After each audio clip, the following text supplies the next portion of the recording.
ஆமென். எல்லாரும் அப்படியே உட்காரலாம். Thank you Jesus. Hallelujah. Thank you Jesus. Amen. கைகளை உயர்த்தி ஒரு ஹல்லேலூயா சொல்லலாம். சத்தமா ஒரு ஹல்லேலூயா. ஸோ ஆண்டவராகிய இயேசு கிறிஸ்துவின் நாமத்தினாலே இன்றைக்கு இந்த நல்ல 90 days 90வது நாளில் ஆண்டவர் நம்மை கிருபையாய் கர்த்தர் கொண்டு வந்திருக்கிறார். ஆமென். ஸோ ஆரம்பித்து 90 நாள் ஆனது மாதிரி எனக்கு அப்படி ஒரு ஃபீல் வரல. என்ன உங்களுக்கெல்லாம் அப்படி ஃபீல் வந்துச்சா? அப்படியே இல்லை, எனக்கு ரொம்ப 90 days ஆயிடுச்சா, 90 நாள் ஆயிடுச்சா.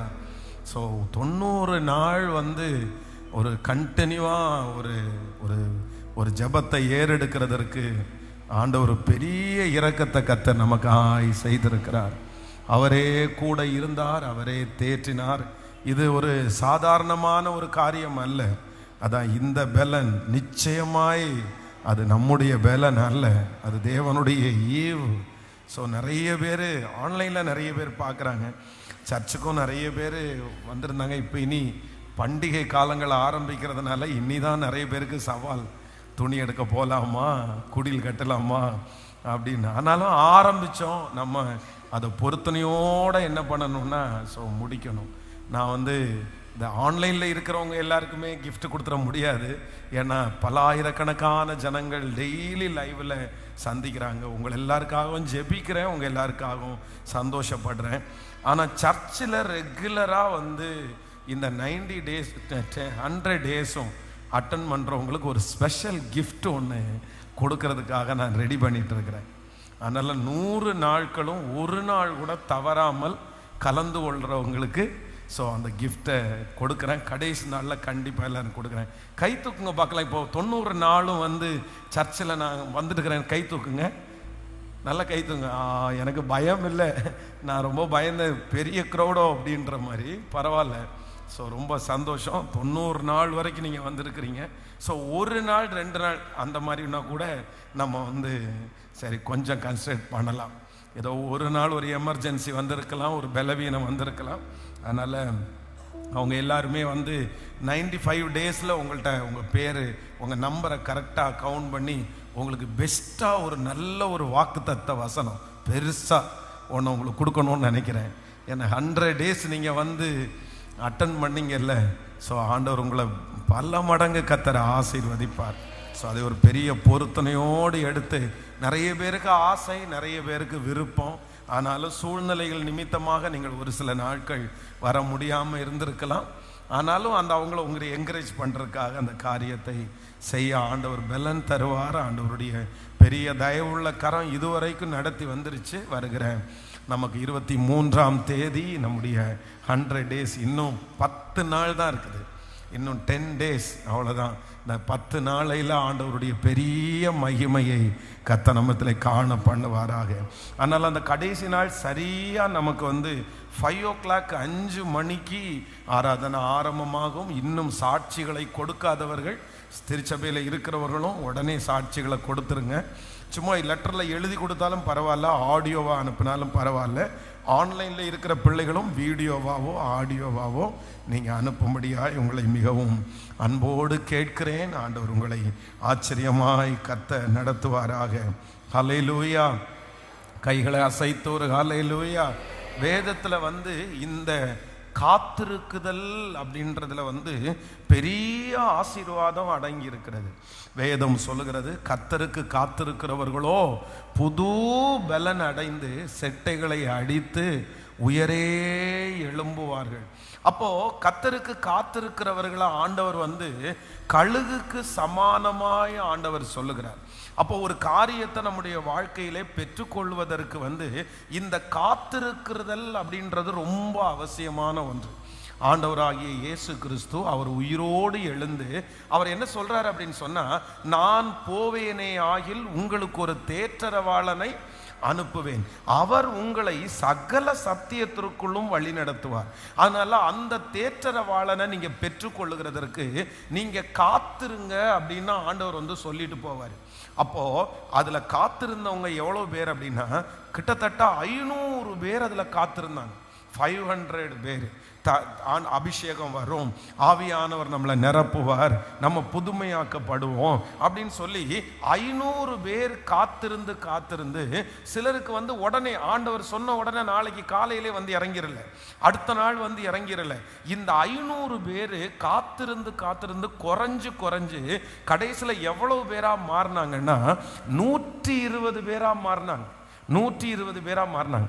இந்த 120 பேரும் வேதத்தில் நீங்கள் வாசிக்கும் போது என்ன சொல்லப்பட்டிருக்குன்னா, அவங்க உட்கார்ந்து இருந்தாங்கன்னு சொல்லப்பட்டிருக்கும். என்ன, எப்படி இருந்தாங்களாமா? நீ அப்போஸ்தலர் நடவடிக்கை வாசிக்கும் போது அவங்க வந்து உட்கார்ந்து இருந்தாங்க. பொதுவாக வந்து அந்த இஸ்ரவேல் ஜனங்களுக்கு, யூதா ஜனங்களுக்கு, இவங்களுக்கு வந்து உட்கார்ந்து ஜெபிக்கிற பழக்கம்ன்ற ஒன்று கிடையவே கிடையாது. அவங்க வந்து முழங்காலில் நின்று ஜெபிப்பாங்க. நம்முடைய சரீரத்தை ஒடுக்கி தான் அவங்க ஜெபம் பண்ணுவாங்க.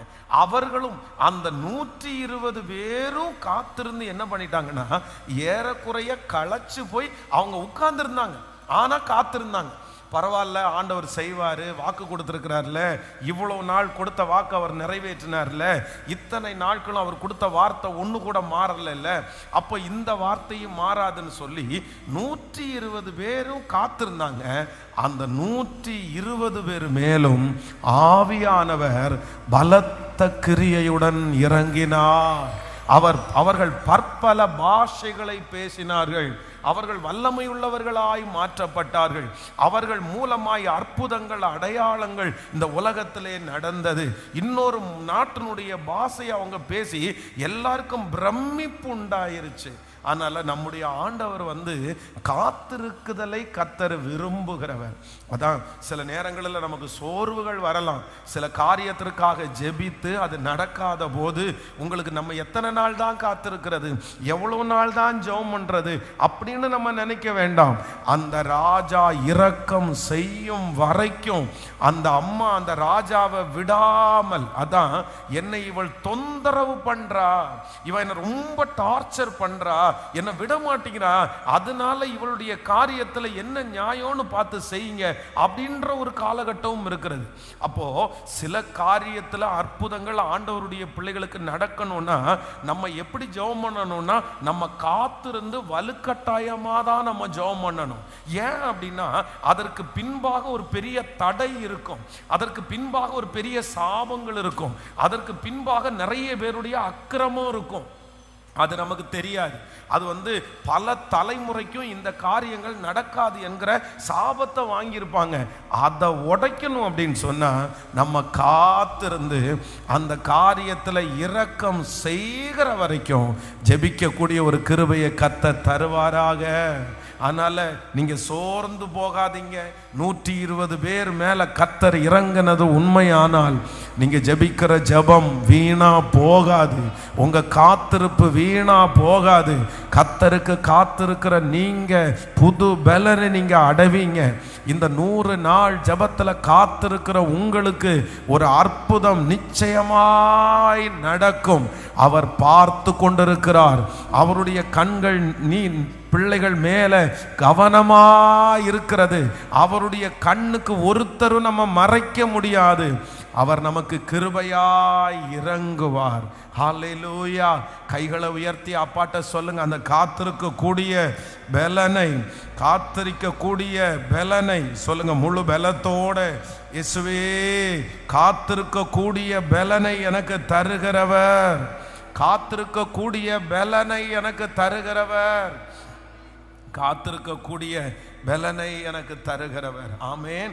இன்றைக்கு நான் வந்து விசேஷமாக மார்க்கு எழுதின சுவிசேஷத்தினுடைய 8வது அதிகாரத்திலிருந்து தான் இன்றைக்கு நான் தியானிக்க போகிறேன். வாக்குத்தத்த வசனத்தை இந்த ஒரு காரியத்தை சொன்னதற்கு பிறகு நம்ம தியானிக்க போறோம். இந்த 8ஆம் அதிகாரத்தில் நம்ம வாசிக்கும் போது நீங்க 8ஆம் அதிகாரத்தினுடைய ஆமேன் 2வது வசனத்தை வாசிக்கலாமா? 8ஆம் அதிகாரத்தினுடைய 2வது வசனத்தை, மார்க் எழுதின சுவிசேஷம் 8ஆம் அதிகாரத்தினுடைய 2வது வசனம், ஜனங்களுக்காக பரிதபிக்கிறேன், இவர்கள் இப்பொழுது என்னிடத்தில் தங்கி ஆமேன் இப்பொழுது என்னிடத்தில் தங்கி இருந்து 3 நாட்களாய் சாப்பிட ஒன்றும் இல்லாதிருக்கிறார்கள். அடுத்த வசனம், இவர்களில் சிலர் தூரத்திலிருந்து வந்தவர்கள் ஆகையால் நான் இவர்களை பட்டினியாய் வீட்டிற்கு அனுப்பிவிட்டால் வழியிலே சோர்ந்து போவார்களே என்றார். இன்னொரு விஷயம் கூட வாசிக்கலாம் இந்த 2 வசனத்தை. இவர்களில் சிலர் ஜனங்களுக்காக பரிதபிக்கிறேன். இவர்கள் இப்பொழுது என்னிடத்தில் தங்கி இருந்து 3 நாட்களாய் சாப்பிட ஒன்றும் இல்லாதிருக்கிறார்கள். இவர்களில் சிலர் தூரத்திலிருந்து வந்தவர்கள் ஆகையால் நான் இவர்களை பட்டினியாய் வீட்டிற்கு அனுப்பிவிட்டால் வழியிலே சோர்ந்து போவார்களே என்றார். ஆமென், ஹல்லேலூயா. ஆண்டவருடைய பிள்ளைகளே, இந்த அதிகாரம் ஆரம்பிக்கும் போதே எப்படி ஆரம்பிக்குதுன்னா, ஆண்டவராகிய இயேசு கிறிஸ்து வனாந்தரத்தில் அவர் போனதை கேள்விப்பட்டு திரளான ஜனங்கள் கால்நடைகளாய் நடந்து அவரிடத்துல போறாங்க. போய் பிரசங்கம் ஆரம்பிச்சதுக்கு பிற்பாடு எத்தனை நாள் ஆச்சாமா? இது all night prayer, full night prayer அல்ல. இது எத்தனை நாள் ப்ரேயரு? கிட்டத்தட்ட 3 days, 3 நாட்கள். 3 நாட்கள் எதையுமே சாப்பிடாம அந்த அளவிற்கு ஆண்டவருடைய வார்த்தையை கேட்டிருக்கிறாங்க. எப்படி நடந்துருச்சு, என்னென்ன ப்ரோக்ராம்ஸ் வச்சாங்க, இல்லை ஒரே ஆண்டவர் தான், அவருடைய பரிசுத்த ஆவியானவர் ஒரு மனுஷனை நிரப்பிட்டார்னா அவ்வளோதான், கண்ட்ரோல் முழுக்க அப்பா கரத்தில் போயிடும். அதற்கு அப்புறம் பசி என்ன, தூக்கம் என்ன, அதுக்கப்புறம் சோர்வு என்ன, ஒன்றுமே இருக்காது. இப்போ 3 நாள் ஆன உடனே எப்பவுமே ஜனங்களுடைய அட்டென்ட் வேற, அதுல இருக்கிற 12 சீடர்களுடைய அட்டென்ஷன் வேற. அவங்க எல்லாரும் என்ன நினைக்கிறாங்கன்னா, எப்படியாவது இவங்களை அனுப்பிவிட்டா போதும் அப்படின்ற ஒரு சூழ்நிலைக்கு வந்தாங்க. ஆனா ஆண்டவர் என்ன சொல்றாருன்னா, இல்லை, அவங்க ரொம்ப பசியோட இருக்காங்க, அவங்க ரொம்ப களைப்போட இருக்காங்க. நான் அவர்களை எங்க அனுப்பி விடணும் அப்படின்னா, அவர்களுடைய வீட்டிற்கு இப்போ அனுப்பி விடணும்.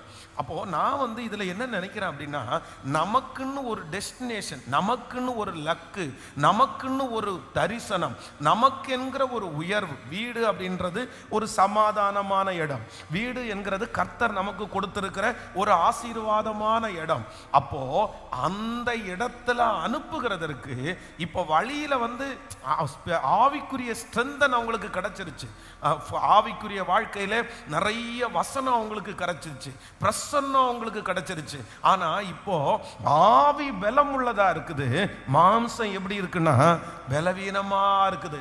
ஆனா ஆண்டவர் இந்த இடத்துல என்ன பண்றாருன்னா, வெறும் ஆவிக்கு மட்டும் திருப்தி கொடுக்காம அவர்கள் அந்த லட்சியத்தை அடைவதற்கு அவருடைய சரீரத்திற்கு ஏற்ற ஆகாரத்தையும் கர்த்தர் கொடுத்து, வழியிலே அவர்கள் சோர்ந்து போவார்கள் என்று அறிந்து கர்த்தர் அந்த டெஸ்டினேஷனுக்கு போய் சேரக்கூடிய அந்த ஸ்ட்ரென்த்தை, அந்த கிருபையை, அந்த பலத்தை கர்த்தர் கொடுத்து அனுப்புகிற தேவனாய் இருக்கிறார்.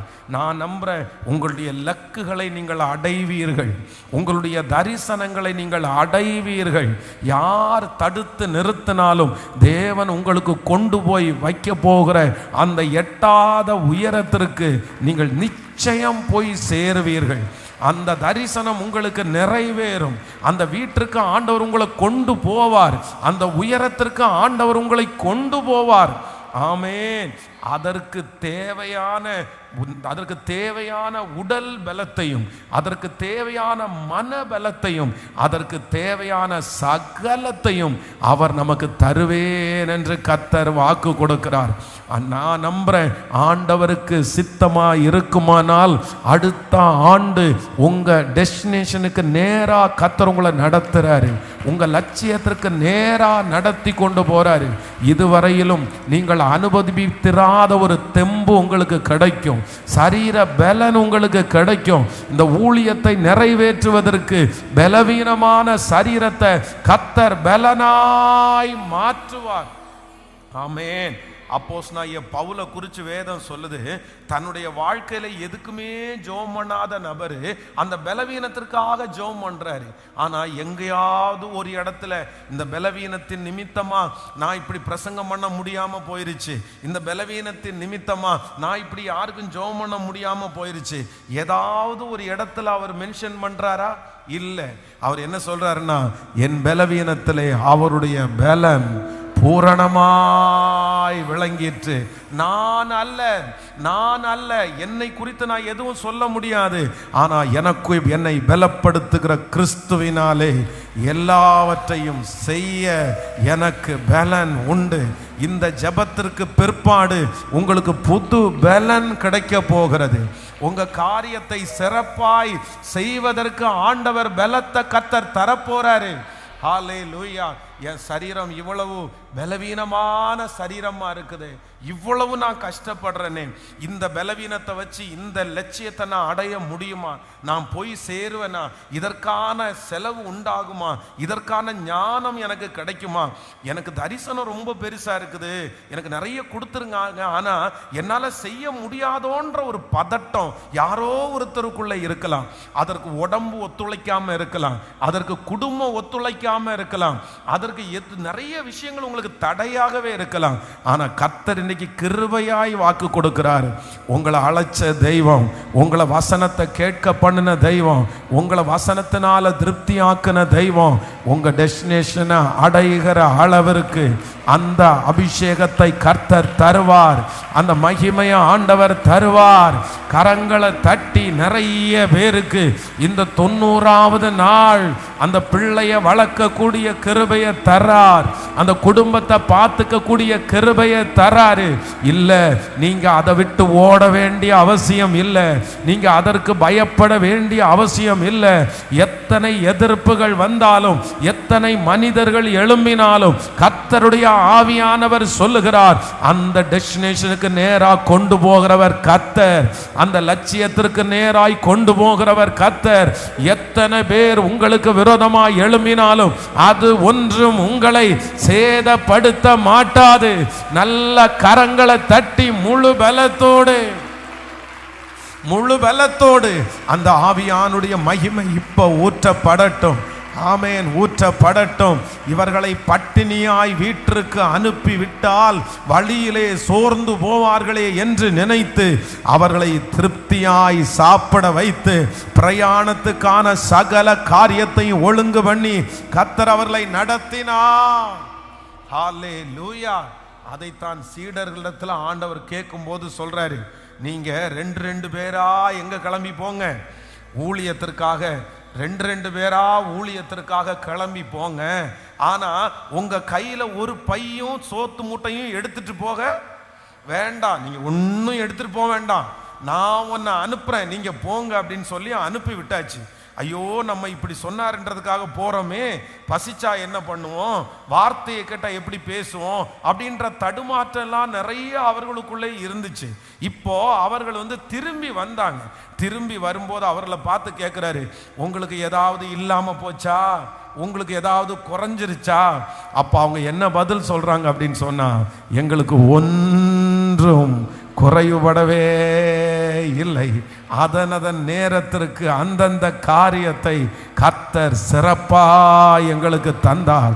சிலதை எங்களுக்கு அந்த பிரச்சனையை அப்படியே நடத்தினார், சிலதற்கு தாங்கக்கூடிய பலத்தை கர்த்தர் தந்தார். ஆமென். நான் இன்றைக்கு இந்த பலிபீடத்திலிருந்து உங்க ஒவ்வொருத்தரையும் ஆசீர்வதிக்கிறேன். உங்க லக்க அடைவதற்கு, உங்களுடைய டெஸ்டினேஷனுக்கு நீங்க போய் சேருவதற்கு, வழியிலே சோர்ந்து போகாம இருப்பதற்கு, இந்த ஜெபத்திற்கு பிற்பாடு சில காரியத்தை செய்யும் போது இடையில எல்லாம் பயங்கரமான ஸ்ட்ரகிளா இருக்கலாம், இடையில எல்லாம் உங்களால முடியாமலே போயிருக்கலாம், அதை முடிக்கிறதுக்குள்ள ஒரு வழி ஆயிருக்கலாம். ஆனா இப்ப நான் உங்களை பிளஸ் பண்றேன். இனி கர்த்தர் உங்களுக்கு ஒரு கிருபை தரப்போறாரு. ஒரு காரியத்தை நீங்க துவங்குவீங்க, ஒரு காரியத்தை நீங்க செய்வீங்க. அந்த காரியத்தை முடிக்கிற வரைக்கும், அந்த காரியம் ஃபினிஷ் ஆகிற வரைக்கும் தேவைகள் சந்திக்கப்பட்டு கொண்டே இருக்கும். தைரியம் உங்களுக்கு வந்து கொண்டே இருக்கும். உங்களுக்கு பலன் கிடைத்து கொண்டே இருக்கும். உங்களுக்கான சகல காரியத்தையும் நல்ல கைகளை தட்டி ஆமேன் என்று ஆமோதித்து, அப்பா கிருப கிருப கிருப கிருப கிருப. இந்த ஜெபத்திற்கு பிற்பாடு அந்த காரியத்தை நீங்கள் கடினமாய் முடிக்க போவது இல்லை. இந்த ஜெபத்திற்கு பிற்பாடு உங்களுக்கு அதுல சோர்வு வருகிறது இல்லை. இந்த பிரேயருக்கு பிற்பாடு அப்போ அப்போ அப்போ அப்போ என்னென்ன தேவையோ அத்தனை காரியத்தையும் கர்த்தர் உங்களுக்கு நம்புறவங்களுக்கு அப்படியே நடக்கும். ஆமேன். விசுவாசிக்கிறவர்களுக்கு அப்படியே நடக்கும். நீங்க பாப்பீங்க, இந்த ஜெபத்திற்கு பிற்பாடு அந்த காரியத்தை கண்கள் காணும். நல்ல கைகளை தட்டி ஆமப்பா ஆமப்பா, நீர் எங்களுக்கு செய்ய போகிறதற்காக ஸ்தோத்திரம். ஆமேன். செய்ய போகிறதற்காக ஸ்தோத்திரம் ஸ்தோத்திரம் ஸ்தோத்திரம் ஸ்தோத்திரம் ஸ்தோத்திரம். என்னோடு கூட இருக்கிறவர். ஹல்லேலூயா. தேவைகளாயிரம் என் முன்னிருப்பினும் சோர்ந்து போவதில்லை, நீர் எந்தன் பக்கம் உண்டு. தேவைகளாயிரம் என் முன்னிருப்பினும் சோர்ந்து போவதில்லை, என்னோடு நீர் இருக்க. தேவை காட்டிலும் பெரியவர் நீர் அல்லோ, நினைப்பதை பார்க்கிலும் செய்பவர் நீரல்லோ. தேவை காட்டிலும் பெரியவர் நீரல்லோ, நினைப்பதை பார்க்கிலும் கைகளமல். நீங்க தாப்பா என் நம்பிக்கை, உம்மை அன்றி வேறு துணை. சத்தமா நீங்க தாப்பா என் நம்பிக்கை, உம்மை அன்றி வேறு துணை இல்லை. மனிதரின் தூசணையில் மனமடிவடைவதில்லை, நீர் எந்தன் பக்கம் உண்டு. தோல்விகள் எனக்கில்லை. மனிதரின் தூசணையில் மனமடிவடைவதில்லை, நீர் எந்தன் பக்கம் உண்டு. தோல்விகள் எனக்கில்லை. நாவுகள் எனக்கு எதிராய் சாட்சிகள் சொன்னாலும் வாதாட நீருண்டு, ஒருபோதும் கலக்கமில்லை. நாவுகள் எனக்கு எதிராய் சாட்சிகள் சொன்னாலும் வாதாட நீருண்டு, ஒருபோதும் கலக்கமில்லை. நீங்க தாப்பா என் நம்பி சொல்லுவோம், உம்மை அன்றி வேறு துணை. சேர்ந்து நீங்க தாப்பா முழு பலத்தோடு, அப்பா உம்மை அன்றி வேறு துணை. நீங்க தாப்பா நீங்க தாப்பா என் நம்பிக்கை, உம்மை அன்றி வேறு துணை இல்லை. காலங்கின நேரங்களில் கைதூக்கி எடுத்தவரே, கண்ணீரின் பள்ளத்தாக்கு என்னோடு இருப்பவரே. கலங்கின நேரங்களில் கைதூக்கி எடுத்தவரே, பள்ளத்தாக்கில் என்னோடு இருப்பவரே. உறவுகள் மறந்தாலும் காலங்கள் மாறினாலும் நீர் மட்டும் சொல்லோ. உறவுகள் நீர் என்னை மறப்பதில்லை. காலங்கள் மாறினாலும் நீர் மட்டும் மாறவில்லை. நீங்க தாப்பா உம்மை அன்றி வேறு. ரெண்டு கைகளை மேல உயர்த்தி நீங்க தாப்பா நீங்க தாப்பா நீங்க தாப்பா வேறு துணை.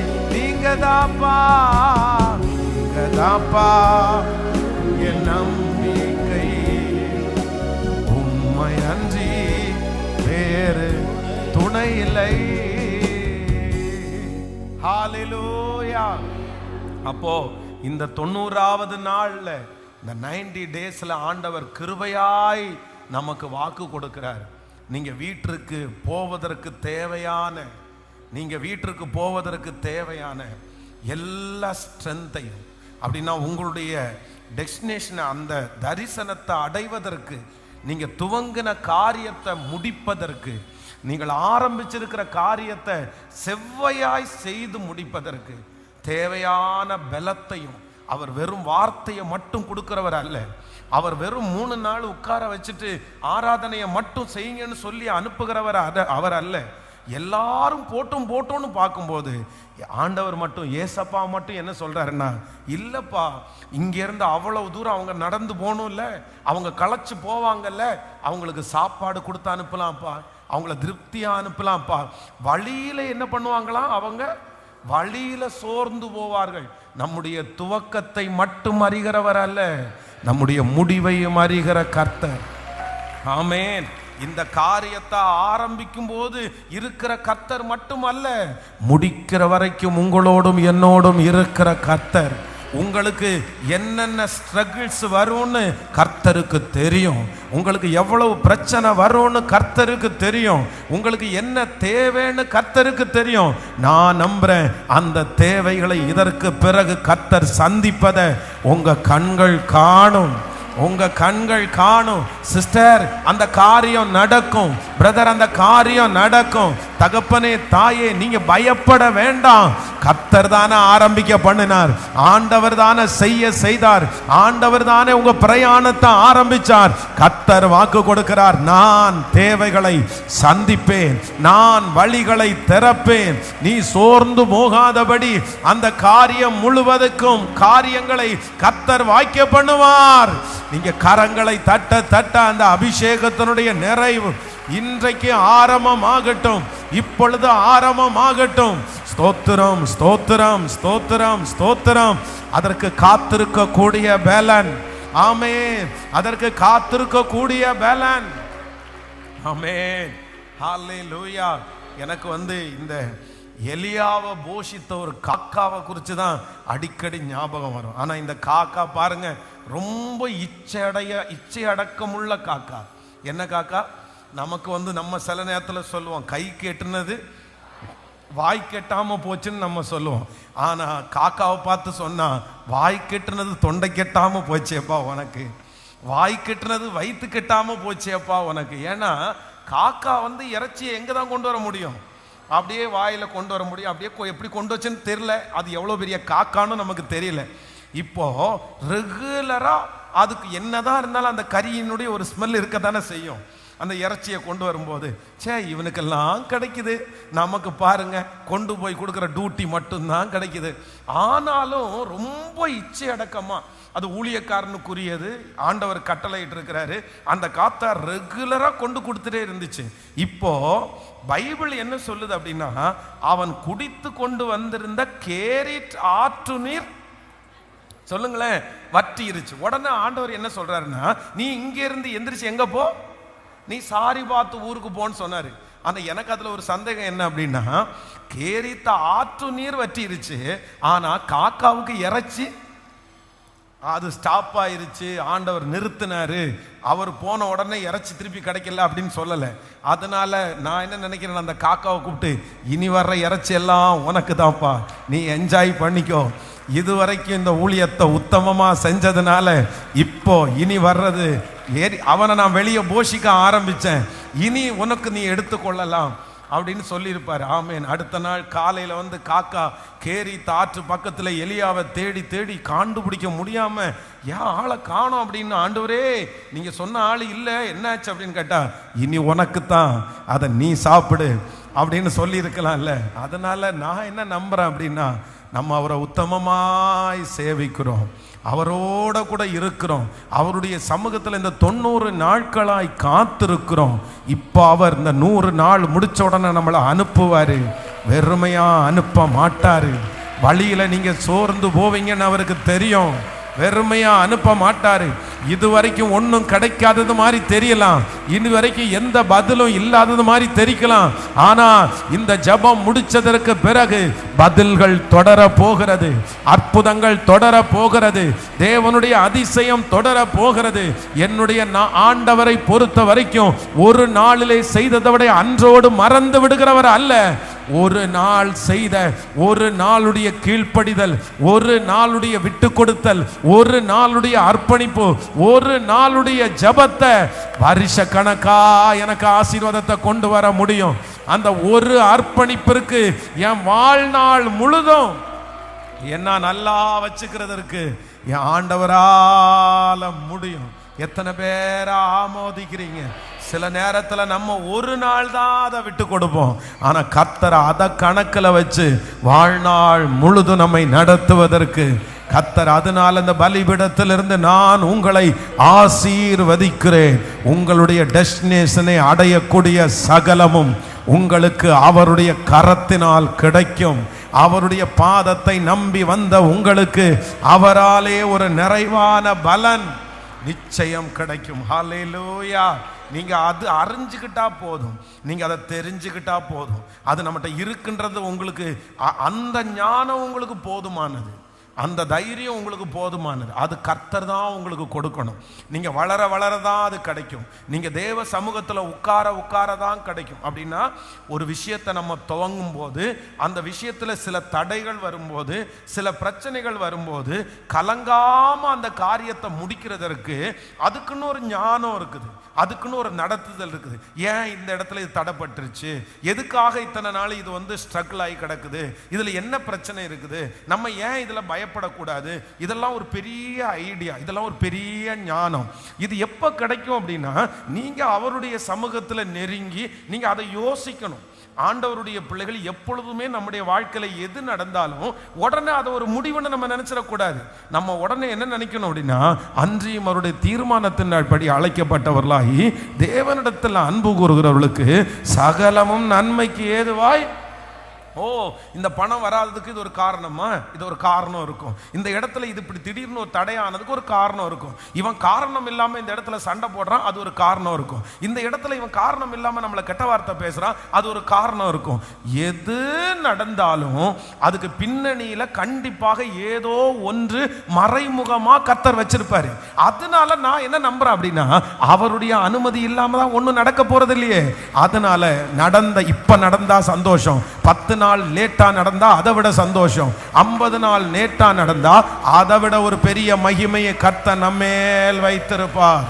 சோ நம்ம கலங்க வேண்டாம், அது நடக்கும். தேவையான நேரத்திற்கு அந்த காரியத்தை கர்த்தர் செய்து முடிப்பார். நான் இந்த பலிபீடத்திலிருந்து அப்படி நான் வாஞ்சிக்கிறேன், அந்த ஞானத்தை கர்த்தர் உங்களுக்கு கிருபையா தருவாராக. இந்த 100 நாளில் உங்களை கர்த்தர் ஞானத்துல வித்தியாசமாய் கர்த்தர் பயன்படுத்துவாராக. ஆமென். நீங்க இதுக்கு முன்னாடி எல்லாம் பிரச்சனையை சால்வ் பண்ண மாதிரி இப்படி பண்ண மாட்டீங்க. இதுக்கு முன்னாடி ஒரு போராட்டத்தை சந்திக்கிற மாதிரி இப்படி சந்திக்க கூடாது. நீங்க 100 நாட்கள் இந்த ஜெபத்தினுக்கு வந்ததனுடைய அர்த்தம் என்ன தெரியுமா? இதுக்கு முன்னாடி சந்திச்சது மாதிரி பிரச்சனையை சந்திக்கிறதுக்கு இல்ல, இதுக்கு முன்னாடி ஆண்டவரை தேடுற மாதிரி தேடுறதுக்கு இல்ல. ஒரு பெரிய மாற்றம், ஒரு பெரிய அண்டர்ஸ்டாண்டிங், ஒரு பெரிய ஞானம், ஒரு பெரிய விஸ்டம், இதெல்லாம் உங்களுக்குள்ள வரணும். ஆமென். அப்படியே 100 நாள் ஜெபத்தை அட்டன் பண்ணிட்டு அப்படியே பழையது மாதிரி அப்படி இருந்தா என்ன அர்த்தம்? அதுல பிரயோஜனமே இல்லை. நம்ம அட்டன் பண்ணதுக்கு என்ன அர்த்தம்? கர்த்தர் பேசினதுக்கு என்ன அர்த்தம்? ஏற்கனவே நான் கலங்கினேன், இனி கலங்க மாட்டேன். ஏற்கனவே அழுவேன், இனி நான் அழமாட்டேன். ஏற்கனவே நான் ரொம்ப சென்சிட்டிவான ஆளு, இப்ப அப்படி கிடையாது. சூடும் இல்லை, சொரணையும் இல்லை.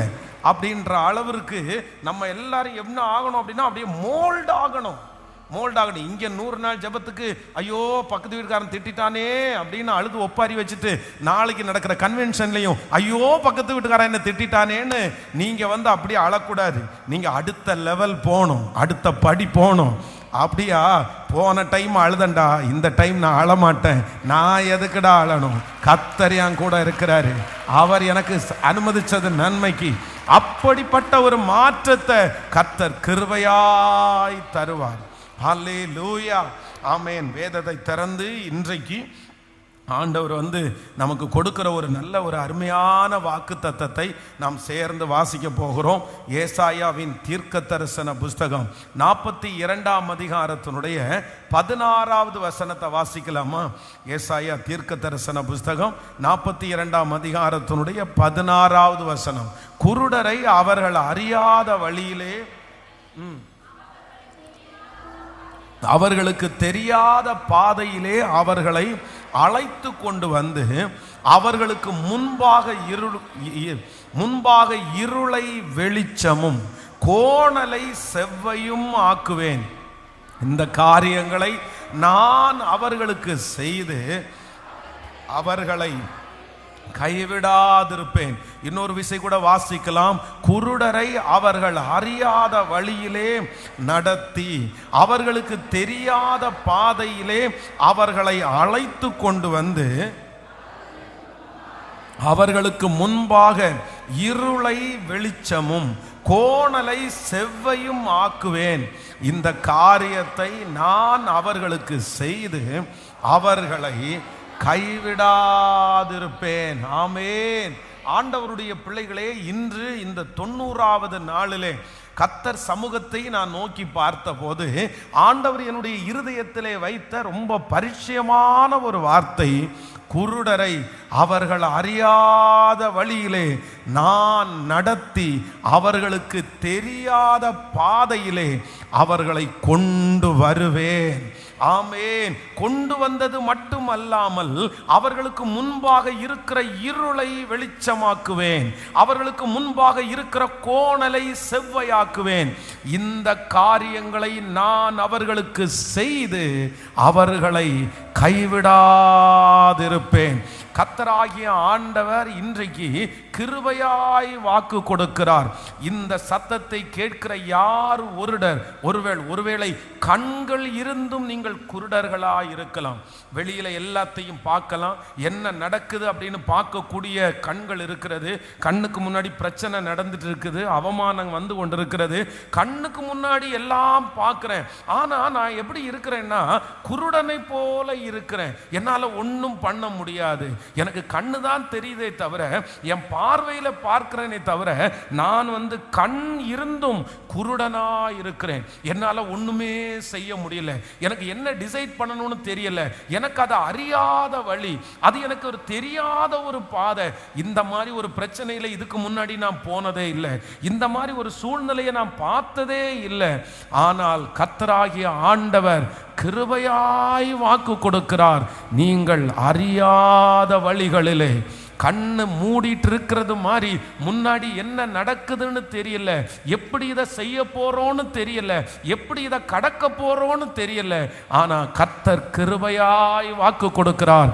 நீ அறியாத வழியிலே உங்கள் கண்கள் மூடிக்கொண்டிருக்கும் போது ஒருவனுடைய கரத்தை பிடிக்கிறார். ஒரு தேவன் உங்களுடைய கரத்தை பிடித்து, ஒரு குருடனுடைய கரத்தை ஒருத்தர் பிடித்து ஆற்றை கடக்க பண்ணதை போல, ரோடை கடக்க பண்ணினது போல கர்த்தராகிய ஆண்டவர் உங்க கைகளை பிடித்து நீங்க அமைதியா நடப்பீங்க. நீங்க எதுவும் செய்ய மாட்டீங்க. ஆனா நீங்க திரும்பி வந்து பார்த்தா இந்த பிரச்சனையை நீங்க தாண்டி இருப்பீங்க, இந்த போராட்டத்தை நீங்க தாண்டி இருப்பீங்க, இந்த ரோடை நீங்க தாண்டி இருப்பீங்க, இந்த சூழ்நிலையை நீங்க தாண்டி இருப்பீங்க. கர்த்தராகிய ஆண்டவர் அதுதான் கிருபையாய் வாக்கு கொடுக்கிறார். ஆமே, நான் உன்னை குருடரை அவர்கள் அறியாத வழியிலே நடத்தி அவர்களுக்கு தெரியாத பாதையிலே அவர்களை அடைத்து கொண்டு வந்தது போல உன்னை நான் கொண்டு வந்து உனக்கு முன்பாக இருக்கிற அந்த கோணலை, கர்த்தர் உங்களுக்கு முன்பாக இருக்கிற கோணலை செவ்வையாக்க போகிறார். உங்களுக்கு முன்பாக இருக்கிற இருள் அது வெளிச்சமாய் மாற போகிறது.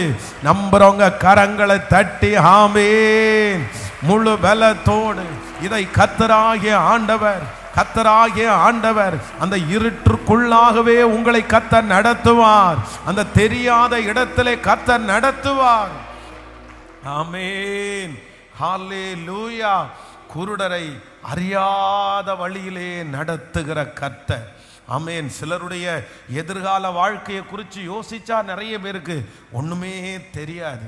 ஒன்றுமே தெரியாது. எப்படி அப்படியே கண்ணை மூடி இருக்கிறது மாதிரி இருக்குது. எல்லாம் எல்லாம் இருட்டாக இருக்கிறது மாதிரி இருக்குது. எனக்கு வெளிச்சமே இல்லை. முடிவெடுக்கிறதுக்கே எனக்கு தெரியல. பதில் சொல்கிறதே எனக்கு தெரியல. என் பிள்ளையினுடைய வாழ்க்கை என்ன ஆகும் கேள்விக்குறி. என்னுடைய எதிர்காலம் என்ன ஆகும் கேள்விக்குறி. நான் எப்படி இதை தாண்டுவேன், எப்படி இதை செய்வேன், ஒன்றுமே புரியாத வாழ்க்கை. குருடனுடைய வாழ்க்கையை நீங்க வேதத்துல வாசிக்கும் போது குருடனுடைய வாழ்க்கை எப்படி இருக்கும்னா, கண்ணுக்கு முன்னாடி சாப்பாடு இருக்கும், ஆனா அந்த சாப்பாடு அவனுடைய கண்ணுக்கு தெரியாது. கண்ணுக்கு முன்னாடி பள்ளம் இருக்கும், அந்த பள்ளத்தை அந்த மனுஷன் கண்டுபிடிக்க முடியாது. குருடனான ஒரு மனுஷன் தனக்கு முன்பாக இருக்கிற எந்த பிரச்சனையும் அவனால கண்டுபிடிக்க முடியாது. அவன் உள்ளுக்குள்ள விழுந்ததை ஃபீல் பண்ணா மட்டும்தான் புரியும். அதே போல இத்தனை நாட்களும் ஒருவேளை உங்களுடைய சில பிரச்சனைக்குள்ளே நீங்க கண்ணு தெரியாம போய் விழலாம். எதுவுமே ஃபீல் பண்ண, எதுவுமே செய்யவே முடியல. என்னால எனக்கு தெரியல, எதிர்காலம் தெரியல, பிள்ளையினுடைய எதிர்காலம் தெரியல. ஆனா நான் ஆராதிக்கிற ஒரு தேவன் இருக்கிறார். அவர் யார் அப்படின்னா, குருடனுடைய கைகளை பிடித்து நடத்துகிற கர்த்தர். குருடனுடைய கைகளை பிடித்து நடத்துகிற கர்த்தர். இன்றைக்கு அப்படிப்பட்ட தெரியாம எதிர்காலத்தை குறித்த கேள்விக்குறியோட இருக்கிற அநேகம் பேருடைய கரத்தை பிடிச்சு கர்த்தர் கிருபையா வாக்கு கொடுக்கிறாரு. நீ அறியாததும் உனக்கு எட்டாததுமான பெரிய காரியத்தை உங்களுக்கு செய்கிறவர், உங்களுக்கு கற்றுக் கொடுக்கிற நல்ல பரிசுத்த ஆவியானவர், உங்களுக்கு சொல்லி கொடுக்கிற நல்ல பரிசுத்த ஆவியானவர். மகளே, இதோ குழி இருக்குது, இங்க நீ பார்த்து போன்னு சொல்ற கர்த்தர், இந்த பக்கமா திரும்பி நட அப்படின்னு சொல்லுகிற கர்த்தர் உங்க கரத்தை பிடித்து நீங்கள் அறியாத வழியிலே நம்புறவங்க நல்ல கைகளை தட்டி கொண்டே ஆமென் ஸ்தோத்திரம். என்ன கத்த நடத்துவார். சிங்க கெபி ஆனாலும் சூளை நெருப்பானாலும் என்னை நடத்துகிற ஒருவர் இருக்கிறார். நல்ல கைகளை தட்டி ஆமென். திடீர்னு ஒரு பலவீனம், திடீர்னு ஒரு வியாதி. அப்பா என்னப்பா, எனக்கு ஒண்ணுமே புரியலப்பா, எனக்கு எதுவுமே தெரியலப்பா, நான் எப்படி இது வந்தேன், எப்படி எனக்கு இந்த பிரச்சனை வந்துச்சு, எனக்கு எப்படி இந்த சூழ்நிலை வந்துருச்சு, எனக்கு ஒண்ணுமே புரியல, என் கண்ணை கட்டி விட்டது மாதிரி இருக்குது, எனக்கு எப்படி இது ட்ரீட்மெண்ட் பார்க்கணும்னு தெரியல, எப்படி இதை தாண்டுவேன்னு தெரியல. ஆனா கர்த்தராகிய ஆண்டவர் தெளிவாய் வாக்கு கொடுத்து குருடரை அவர்கள் அறியாத வழியிலே நான் அவர்களை நடத்தி அவர்களுக்கு தெரியாத பாதையில் அவர்களை அழைத்து கொண்டு வந்து அவர்களுக்கு முன்பாக இருக்கிற இருளை வெளிச்சமும் கோணலை செவ்வையும் ஆக்குவேன். நான் இந்த காரியத்தை அவர்களுக்கு செய்து அவர்களை கைவிடாதிருப்பேன். ஹல்லேலூயா. சிங்கக்கேபியோ சூளை நெருப்போ இயேசு என்னை காத்திடுவார். ஹல்லேலூயா. சிங்கக்கேபியோ சூளை நெருப்போ இயேசு என்னை காத்திடுவார். இயேசுவே இயேசுவே என்னை காண்பவர், இயேசுவே என்னை பாடுவோம். இயேசுவே இயேசுவே என்னை காப்பவர். சிங்கக்கேபியோ சூளை நெருப்போ இயேசு என்னை காத்திடுவார். சிங்கக்கேபியோ சூளை நெருப்போ இயேசு என்னை காத்திடுவார். எதிரிகள் என்னை சுற்றி வந்தாலும் தூத சேனைகள் கொண்டு என்னை காப்போம். பாடுவோம். எதிரிகள் என்னை சுற்றி வந்தாலும் தூத சேனைகள் கொண்டு என்னை காப்பாரே. ஆவியினால் யுத்தம் வெல்வேனே, சாத்தானை சமுத்திரம் விழுங்குமே. ஆவியினால் யுத்தம் வெல்வேனே, சாத்தானை சமுத்திரம். கைகளை மேல கட்டி அவரே என்னை காண்பவர், அவரே சொல்லுவோம். இயேசுவே என்னை காப்பவர். சிங்கக்கேபியோ சூளை நெருப்போ இயேசு என்னை காத்திடுவார். சிங்கக்கேபியோ சூளை நெருப்போ இயேசு என்னை காத்திடுவார். சொல்லுவோம். ராஜ்யம் ராஜ்யம் எனக்குள்ளே இந்த சூழ்ச்சிகள் என்னை ஒன்றும் செய்யாதே, ராஜ்யம் எனக்குள்ளே செய்யாதே. அற்புதம் எனக்காக செய்பவர் அதிசயமாய் வழி நடத்துவார்.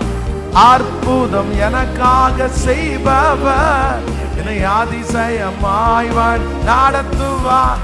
அவரே சொல்லுவோம், இயேசுவே அவரே,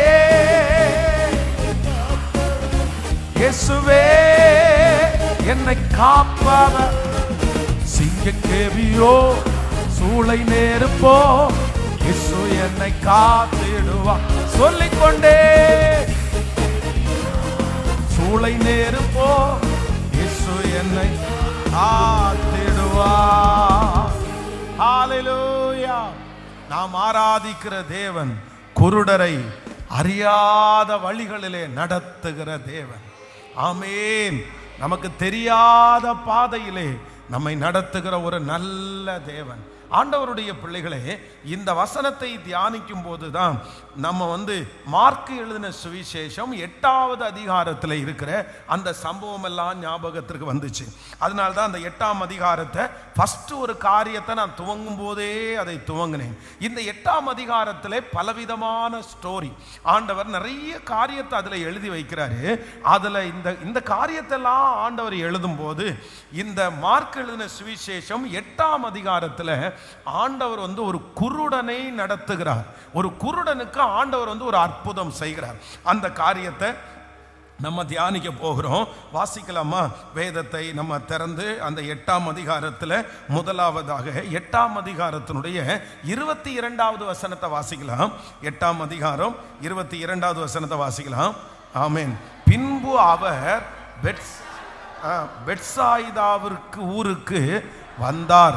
அப்பொழுது ஒரு குருடனை அவரிடத்தில் கொண்டு வந்து அவனை தொடும்படி அவரை வேண்டிக் கொண்டார்கள். அவர் குருடனுடைய கையை பிடித்து,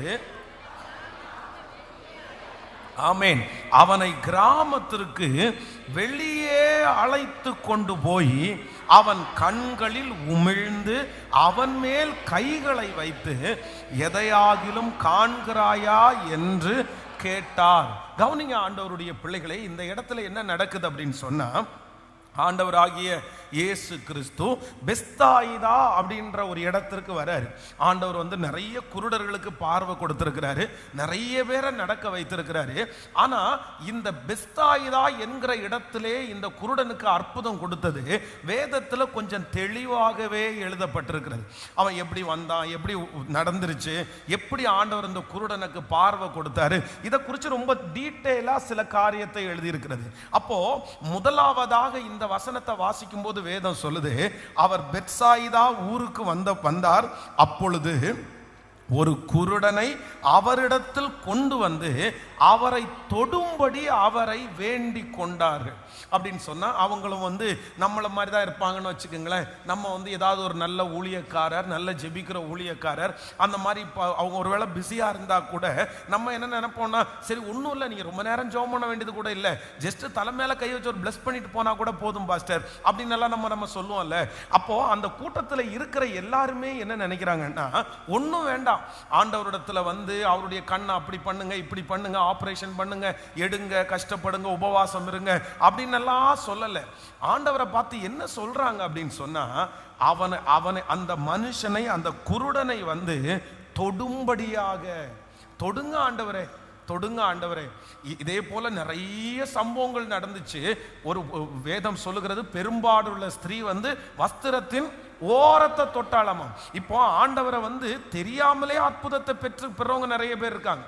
ஆனா இத்தனை பேரும் சேர்ந்து அந்த குருடனை ஆண்டவரே நீங்க தொட்டா போதும், நீங்க தொடுங்கன்னு சொன்னா, ஆண்டவர் என்ன பண்ணலைன்னா, அவனை அந்த இடத்திலே கண்ணுல தொட்டு உடனே பார்வை அடைவாயாக அப்படின்னு எல்லாம் ஆண்டவர் சொல்லல.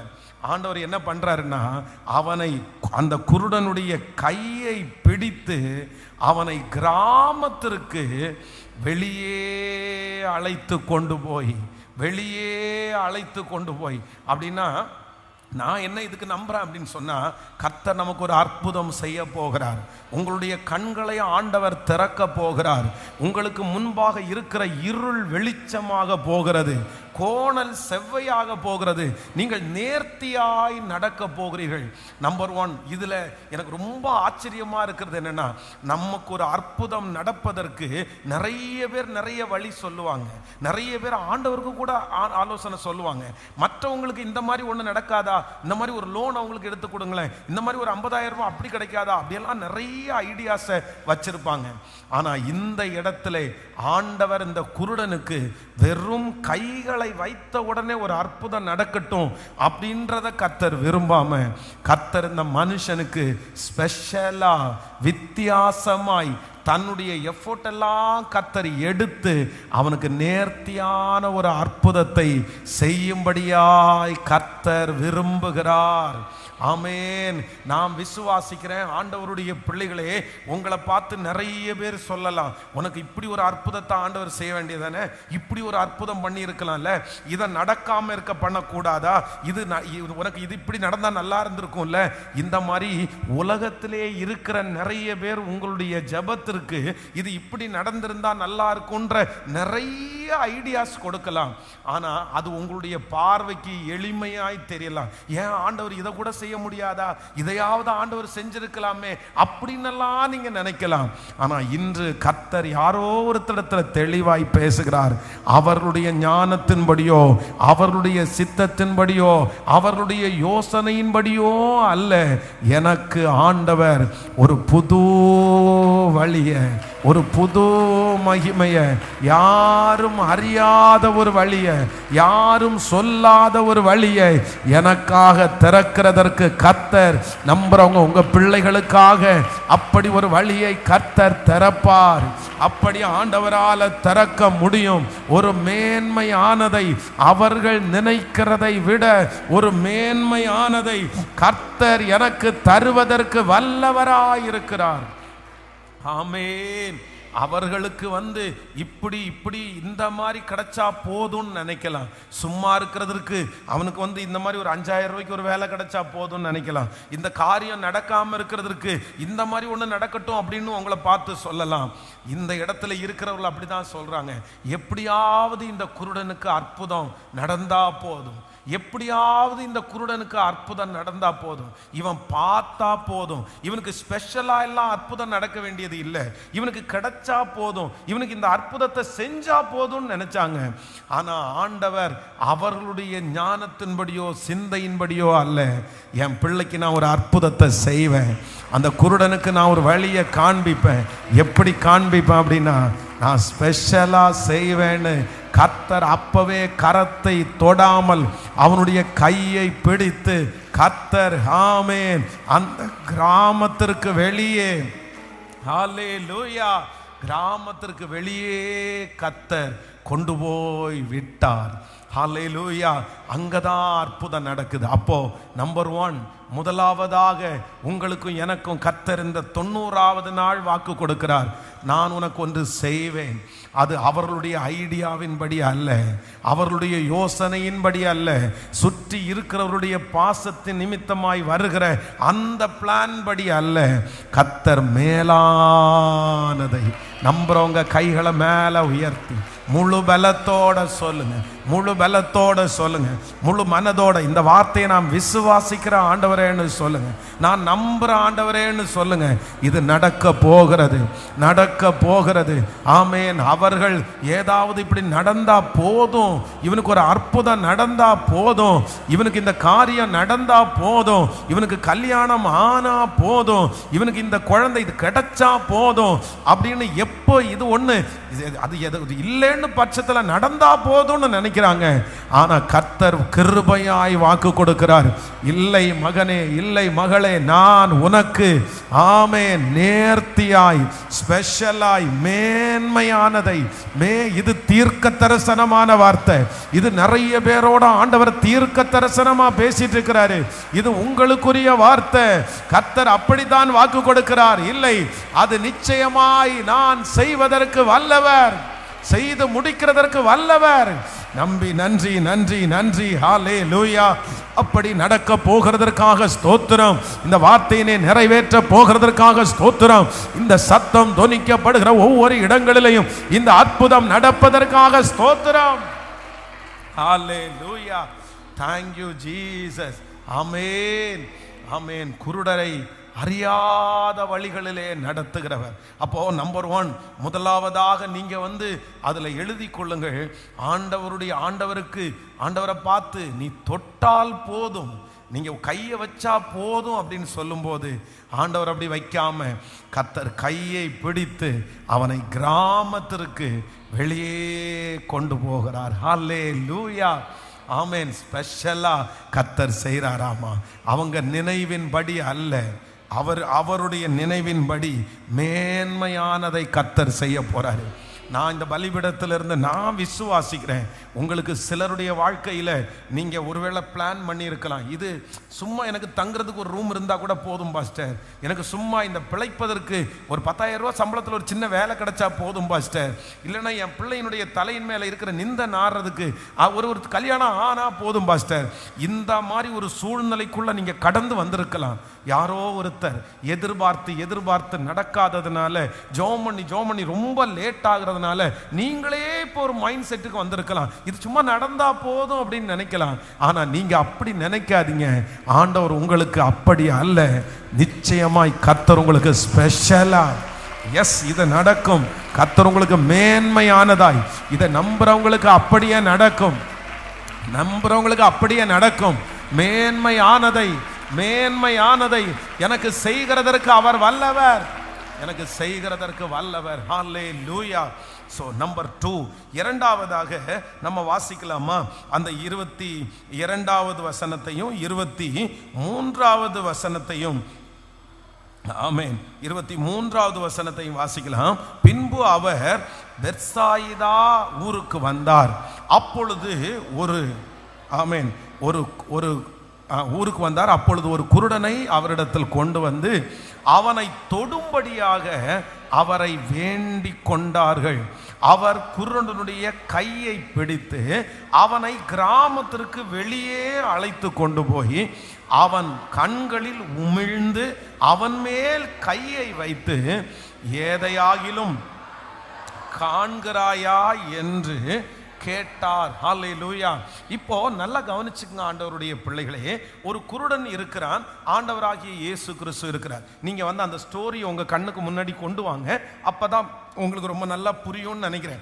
இப்போ அந்த குருடனை சுத்தி நிறைய பேர் நிற்கிறாங்க. அவங்க எல்லாரும் என்ன பண்றாங்கன்னா, அந்த குருடனுக்கு யாருன்னே தெரியல. ஆனா அங்க நிக்கிறவங்களுக்கு யாருன்னு தெரியுதுன்னா, இது ஆண்டவராகிய இயேசு கிறிஸ்து. இவர் குருடனுடைய கண்களை திறப்பாருன்னு சொன்ன உடனே, ஐயா பாருங்கய்யா, இந்த பையனுக்கு ஒரு நல்ல விஷயத்த பண்ணிட்டு போங்கய்யா, இந்த பொண்ணுக்கு ஒன்று நல்லதா பண்ணிட்டு போங்கய்யா, இவருடைய உங்க கையை வச்சு ஒரு தொட்டுட்டு மட்டும் போவீங்கய்யா, அவ்வளவுதான், அவனுக்கு அரக்கன்னு தெரிஞ்சா கூட பரவாயில்ல அப்படின்றது மாதிரி தொட்டுட்டு போங்கன்னு சொல்லும் போது ஆண்டவர் என்ன பண்ணல, தொடல்ல, அவனுடைய கையை பிடிச்சி என்ன பண்றாராமா, கர்த்தர் வெளியே கொண்டு போறார். அப்போ நம்பர் 1, முதலாவதாக நான் இதுல தியானிக்கும் போது நான் என்ன யோசிக்கிறேன்னா, அவங்க நினைக்கிறத விட மேலான ஒன்ன கர்த்தர், மேலான ஒரு அதிசயத்தை மேலான ஒரு விதத்துல செய்யணும்னு ஆண்டவர் நினைக்கிறார். நம்பர் 2வது நான் என்ன நினைக்கிறேன்னா, அங்க இருக்கிறவர்கள் எல்லாருமே இதுக்கு முன்னாடி என்ன பண்ணுவாங்கன்னா, அவங்களுடைய சத்தத்தை அவங்க கேட்டிருக்கிறாங்க. அப்படின்னா இப்போ ஒருத்தர் பேசும்போது ஒரு குருடனா இருக்கவங்க டேவிட்டா அப்படின்றத கேட்பாங்க, மலரா அப்படின்னு கேட்பாங்க. ஏன் அப்படின்னு சொன்னா, அவங்களுக்கு கண்ணு தான் தெரியாது, ஆனா அவங்களுடைய சத்தத்தை வச்சு அவங்க என்ன பண்ணிடுவாங்கன்னா, அவங்க கண்டுபிடிச்சிருவாங்க, ஓ இவங்க தான் அப்படின்னு சொல்லி. ஒருவேளை கண்ணை திறந்து பார்த்தாருங்களேன், கண்ணை திறந்து பார்க்கும்போது ஃபர்ஸ்ட் பார்க்கும்போது யாரை தான் பார்ப்பாங்கன்னா, தெரிஞ்ச டேவிட்டையும் தெரிஞ்ச மலரையும் தெரிஞ்ச கண்ணனையும் அந்த மாதிரி தான் பார்ப்பாங்க. ஆனால் நான் என்ன யோசிக்கிறேன்னா, ஆண்டவர் அவனுடைய கரத்தை பிடிச்சி என்ன கொண்டு போறாருன்னா, கர்த்தர் வெளியே ஆண்டவர் கொண்டு போறாரு. எதுக்கு கொண்டு போறாருன்னா, நீ கண்ணை திறந்து நீ பார்க்கும்போது எதை பார்க்கணும்னா, இதுவரைக்கும் நீ பார்த்துட்டு இருந்ததை அல்ல, இதுவரைக்கும் நீ அனுபவித்த காரியத்தை அல்ல, ஒரு புதுமையான ஒரு காரியத்தை, ஒரு நியூவான ஒரு உலகத்தை, உன் கண்ணுக்கு முன்னாடி பச்சை பச்சேன்னு இருக்கிற அந்த உலகத்தை காண்பிக்கும்படியாக, ஆமேன், அவனுக்கு தெரியாத ஒன்றை, இதுவரையிலும் பரிச்சயமில்லாத ஒரு அற்புதத்தை, இதுவரையிலும் பிரமிக்காத ஒரு பிரமிப்பை கர்த்தர் அவனுக்கு கொடுக்கிற அந்த ஆசீர்வாதத்தையே சும்மா கொடுக்காம, போற போக்கில் கொடுக்காம, கர்த்தர் அதை கனம் பண்ணி, கர்த்தர் அவனுக்காக அதை ரொம்ப அழகா டிசைன் பண்ணி, ஆமேன், ஒரு புதுமையானதை காணும்படியாய் கர்த்தர் கிருபையாய் இறங்குகிறார். ஹல்லேலூயா, ஹல்லேலூயா. நான் நம்புறேன், ஆண்டவர் உங்களை இருக்கிற அந்த கூட்டத்தில் அல்ல, அந்த ஜனங்களுடைய நடுவில் அல்ல, அந்த சொந்தக்காரங்களுடைய நடுவில் அல்ல, நான் நம்புறேன் அதை விட ஒரு மேலான இடத்துல, அடுத்த ஒரு இடத்துல, அடுத்த ஒரு டிஸ்ட்ரிக்ட்ல, அடுத்த ஒரு தெருவில், அடுத்த ஒரு ஊரில், அடுத்த ஒரு நாட்டில் உங்களை கர்த்தர் தலையை நிமிர பண்ணுவதற்கு வல்லவராய் இருக்கிறார். நல்ல கைகளை தட்டி ஆமோதிக்கிறவர்கள், இது தீர்க்க தரிசனமா நடக்கும். குருடரை அவர்கள் அறியாத வழியிலே நடத்துகிற கர்த்தர், அறியாத வழியில நடத்துகிற கர்த்தர். சில டைம்ல ஆண்டவர் நம்மளை அவங்க நமக்கு உள்ளே இருக்கிற ஆட்கள் நடுவிலே நம்மளை பிளஸ் பண்ணுவார். சில நேரத்தில் கர்த்தர் நம்மளை அங்கேருந்து வெளியில் பிரித்து எடுத்துகிட்டு போய் நம்மளை ரொம்ப பிரம்மாண்டமாக ஆசீர்வதித்து அவங்க எல்லாம் காதுகளில் கேட்கும்படியான அளவிற்கு நம்மளை உயர்த்துகிற கர்த்தர்.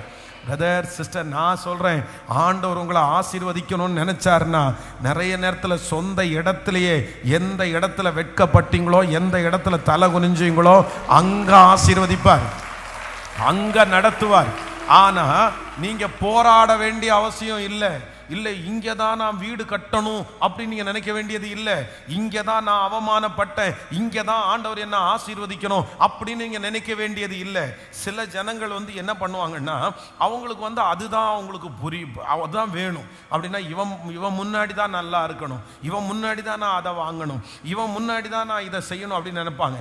சில நேரத்தில் ஆண்டவர் அதை விரும்ப மாட்டார். ஏன் அப்படின்னா, என்னதான் நீங்கள் அவன் கண்ணு முன்னாடி ஆசீர்வதிச்சாலும் அவன் முன்னாடி இருக்கிற வரைக்கும் அவன் நமக்கு என்னவா தான் இருப்பான், ஒரு கொடுக்காதான் இருப்பான், ஒரு கண்ணியா தான் இருப்பான் சில நேரத்தில். அதனால ஆண்டவர் சில நேரத்தில் அந்த இடத்துல இல்லாம நம்மளை எங்க கொண்டு போக நினைப்பாரு, வெளியிலேயே கொண்டு போய் நம்மளை ஆசீர்வதிக்க நினைப்பாரு.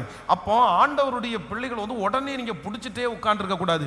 இல்லை இல்லை, இவனுக்கு முன்னாடி தான் நான் வந்துடணும், இவனுக்கு முன்னாடி தான் எழுமணும். நான் என்ன சொல்றேன்னா, நீங்க அதற்கு மாறாக இன்னொரு இடத்துல வளர்ந்துருங்க. யோசேப்பை மாதிரி, யோசேப்பை பகைச்ச, அவனை துரத்தணும்னு நினைச்ச, அவனை பார்த்து ரொம்ப வெறுப்பை கொட்டுன அந்த சகோதரர்கள் மத்தியிலே அவனை ஆண்டவர் வச்சிருந்தாருன்னா அவனை அடிச்சிருப்பாங்க, அவன் காலகையை எடுத்திருப்பாங்க. ஆனா இப்போ ஆண்டவர் என்ன பண்றாருன்னா, அவனை வெளியில ஒரு இடத்துல கொண்டு போய் சேஃப்டியா கத்தர் வச்சு பத்திரப்படுத்தி, கத்தர் அவனை வளர்த்தி, அவனுக்கு ஒரு பெரிய காரியத்தை கொடுத்து, இப்போ எதிரிகளை பார்க்கும்படி ஆய் கத்தர் செய்தார், வெறுத்தவர்களை பார்க்கும்படி ஆய் செய்தார். நான் நம்புறேன், ஆண்டவர் சிலருக்கு எப்படி வேண்டும் என்றாலும் கர்த்தர் செய்வார், எப்படி வேண்டும் என்றாலும் செய்வார். அதனால என்ன நடத்துறது தான் கர்த்தர்.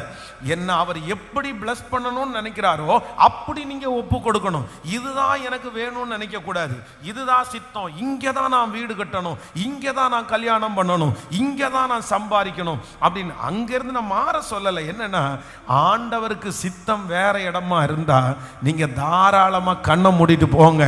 நீங்க ஆசீர்வாதமா இருக்கிறத அந்த தெருக்காரவங்க கேள்விப்படுவாங்க. நீங்க உயர்த்தப்பட்டிருக்கிறத அந்த ஏரியாக்காரங்க, அந்த சொந்தக்காரங்க கேள்விப்படுவாங்க.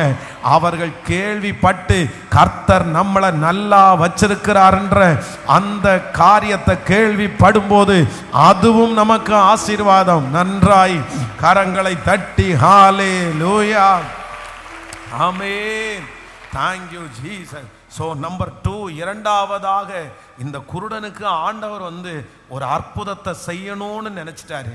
ஆனால் அந்த அற்புதத்தை ஆண்டவர் என்ன பண்ணலைன்னா, அங்கே இருக்கிறவர்கள் நடுவிலே செய்யாம கர்த்தர் என்ன பண்ணாருன்னா, நீ ஒரு நியூவா, ஒரு புதுமையா, ஒரு வித்தியாசமானதாய் இந்த 100 days முடியும் போது சிலரை கர்த்தர் ஒரு நியூவான ஒரு இடத்துக்கு கூட்டிட்டு போறாரு. ஒரு புது ஆசீர்வாதத்துக்குள்ள ஆண்டவர் உங்களை கொண்டு போறாரு. இது கர்த்தருடைய சித்தம், இது ஆண்டவருடைய நடத்துதல். ஒரு புது பாஷை, ஒரு புது ஜனம், ஒரு புது ஐக்கியம், ஒரு புது சம்பளம், ஒரு புது அட்மாஸ்பியர். இப்படிப்பட்ட இது நடக்கும். பழையவைகள் எல்லாம் ஒளிந்து போகிற காலம் சீக்கிரமாய் வரப்போகிறது. கர்த்தர் புதுமையாக்க போறார். ஆமேன். சொல்ல சொல்ல நடக்கட்டும். ஹல்லேலூயா. Thank you Jesus. Amen. So number 3, மூன்றாவதாக ஆண்டவர் இந்த குருடனுக்கு கர்த்தர் ஒரு அற்புதம் செய்கிறதற்கு கர்த்தர் விரும்புறாருல்ல. வாசிக்கலாம். நம்ம 24வது வசனத்தை வாசிக்கலாமா? ஆமென். 24வது வசனத்தை வாசிக்கும் போது, அவன் ஏறிட்டு பார்த்து, ஆமென், அவன் ஏறிட்டு பார்த்து நடக்கிற மனுஷனை மரங்களைப் போல காண்கிறேன் என்றான். அதற்கு பின்பு அவர் மறுபடியும் அவன் கண்களின் மேல் கைகளை வைத்து அவனை ஏறிட்டு பார்க்கும்படி செய்தார். அப்பொழுது அவன் சொஸ்தம் அடைந்து யாவரையும் தெளிவாய் கண்டான். ஆமென். ஆண்டவருடைய பிள்ளைகளை நல்லா கவனிச்சுங்க. இந்த இடத்துல ஆண்டவர் நிறைய பேருக்கு, குருடருக்கு ஆண்டவர் அற்புதம் கொடுத்திருக்கிறார். ஒவ்வொருத்தருக்கும் ஒவ்வொரு விதமா ஆண்டவர் கொடுத்திருக்கிறார். இப்ப பாருங்க, நம்ம வாசிச்சது மாதிரி 38 வருடமாய் வியாதியா இருந்த அந்த மனுஷனை பார்த்து ஆண்டவர் என்ன சொன்னாரு? என்ன சொன்னாரு? அவ்வளவுதான், படுக்கையை எடுத்துக்கொண்டு நட. அவ்வளவுதான். 38 வருஷமா உள்ள வியாதி சரியா போயிருச்சு. அப்போ இந்த குருடனுக்கு மேல ஆண்டவர் என்ன வைக்க வேண்டிய அவசியம் இல்லை. கையை கூட வைக்க வேணாம். நீ கண்ணு திறக்கட்டும் அப்படின்னு சொன்னா போதும். ஆனா இந்த இடத்துல இவனுக்குள்ளே இருக்கிற பிடிப்பு ரொம்ப பெரிய பிடிப்பு. இவனுக்குள்ளே இருக்கிற அந்த ஸ்பிரிட் பெரிய ஸ்பிரிட். இவனுக்கு தேவையான அற்புதம் சின்ன அற்புதம் அல்ல. இவனுக்கு தேவையான அற்புதம் ரொம்ப பெரிய அற்புதம் தேவைப்படுது. இப்போ இந்த ஜனங்கள் எல்லாரும் என்ன சொல்றாங்கன்னா, நீர் என்ன பண்ணும்? நீங்க என்ன பண்ணுங்க? ஆண்டவரே, உம்முடைய கைகளை மட்டும் இவன் மேல வச்சிருங்க. இப்போ நம்ம இந்த 24வது வசனத்தை வாசிச்சோம். வாசிக்கும் போது நல்லா கவனிச்சுங்க. அவன் ஏறி, நீங்க 23ல இருந்தே வாங்க, அப்பதான் உங்களுக்கு தெரியும். அவர் குருடனுடைய கைகளை பிடித்து அவனை கிராமத்திற்கு வெளியே அழைத்து கொண்டு போய் அவன் கண்களில் உமிழ்ந்து அவன் மேல் கையை வைத்து, ஏதையாகிலும் காண்கிறாயா என்று கேட்டார். நல்லா கவனிச்சுக்கோங்க. இப்போ நீங்க கவனிச்சதான் புரியும். இப்போ என்ன பண்றாரு அப்படின்னு சொன்னா, அந்த மனுஷனை கையை வைங்கன்னு சொன்னோன்னா ஆண்டவர் கேட்காம அவனை கூட்டிட்டு போய் கிராமத்துக்கு வெளியே விட்டுட்டு இப்போ உமிழ்ந்து கர்த்தர் அவனுடைய கண்ணில் தடவி இப்போ என்ன கேட்கிறாரு அப்படின்னு சொன்னா, ஏதையாவது காண்கிறாயான்னு கேட்கிறாரு. கேட்ட உடனே அந்த மனுஷன் என்ன சொல்றான் அப்படின்னா, அவன் ஏறிட்டு பார்த்து நடக்கிற மனுஷர்களை மனுஷனை போல காண்கிறேன். நல்லா கவனிச்சுக்கோங்க. இப்போ ஒருவேளை அந்த இருக்கிற இடத்துல உள்ள ஜனங்கள் கையை மட்டும் வச்சுட்டு நீங்க போங்கன்னு சொல்லி இவர் கையை வச்சுட்டு போயிட்டு இருந்தாருன்னா அந்த குருடன் எப்படிதான் பார்த்திருப்பான்? ஹலோ, எப்படிதான் பார்த்திருப்பான்? அவங்க வைக்க சொன்னது என்ன? கையை மட்டும் தான் வைக்க சொன்னாங்க. அவர் கையை மட்டும் வச்சுட்டு போயிட்டாருன்னா இவனுக்கு, இந்த மனுஷனுக்கு விடுதலை கிடைச்சிருக்கும். ஆனா என்ன விடுதலை தான் கிடைச்சிருக்கும்? மனுஷனா பார்க்கிற விடுதலை கிடைச்சிருக்காது. மனுஷனை மரமா பார்க்கிற விடுதலை தான் கிடைச்சிருக்கும். சில நேரத்தில் நம்முடைய ஆசை, நம்முடைய விருப்பம், மற்றவர்களுடைய விருப்பம், அம்மாவனுடைய விருப்பம், அப்பாவனுடைய விருப்பம் நம்முடைய வாழ்க்கையில நடக்காது. அது கர்த்தர் தூரத்திற்கு கூட்டிட்டு போவாரு. கர்த்தர் வெளியே கூட்டிட்டு போவார். ஏன் ஆண்டவரே, எனக்கு இங்கே அவங்க சொன்னது மாதிரி தொற்ற வேண்டியதானே, இங்கே சம்பளம் உயர்த்த வேண்டியதானே. நம்ம இருதயத்துக்குள்ள 1000 கொஸ்டின்ஸ் இருக்கும். இப்படி செய்யலாமே, அப்படி செய்யலாமேன்னு. ஆனா ஆண்டவர் என்ன செஞ்சாலும் கண்டிப்பாக அதுல ஒரு காரணம் இல்லாமல் கர்த்தர் செய்ய மாட்டார் என்கிறதற்கு இந்த வசனம் ஒரு ஆதாரம். இது அதனால யாராவது ஒருத்தர் இந்த சத்தத்தை கேட்கிறவர்கள் குழம்பி போயிருப்பீங்கன்னா நீங்க பயப்படாதீங்க. கர்த்தர் அந்த மனுஷனுக்கு விடுதலை கொடுக்கணும்னு நினைக்கிறாரு.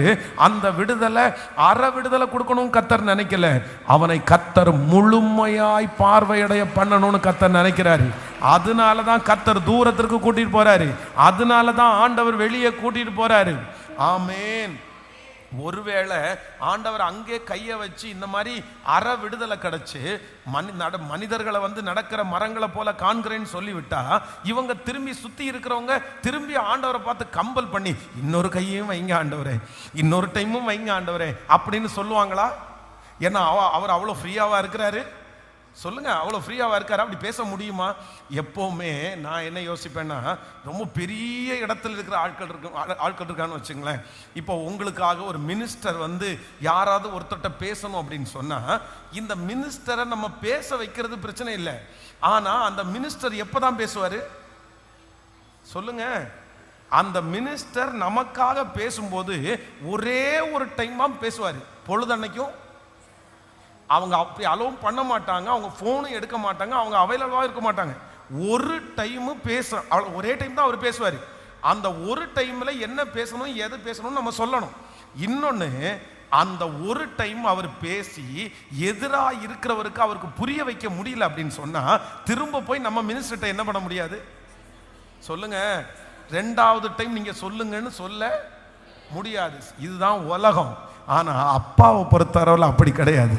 நம்முடைய தேவனை, அதனால தான் மனுஷன் நமக்காக பேச வேண்டாம், கர்த்தர் நமக்காக பேசணும், ஆண்டவர் நமக்காக நிற்கணும் அப்படின்னு நம்ம சொல்றதற்கு காரணம் என்ன அப்படின்னா, எப்பொழுதுமே இந்த உலகத்தில் இருக்கிற எவ்வளவு பெரிய போஸ்டிங்ல இருக்கவங்களும் அவைலபிளா இருக்க மாட்டாங்க.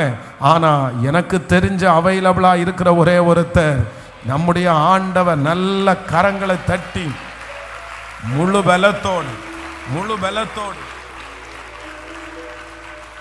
ஆமென். ஹalleluya, ஹalleluya, ஹalleluya.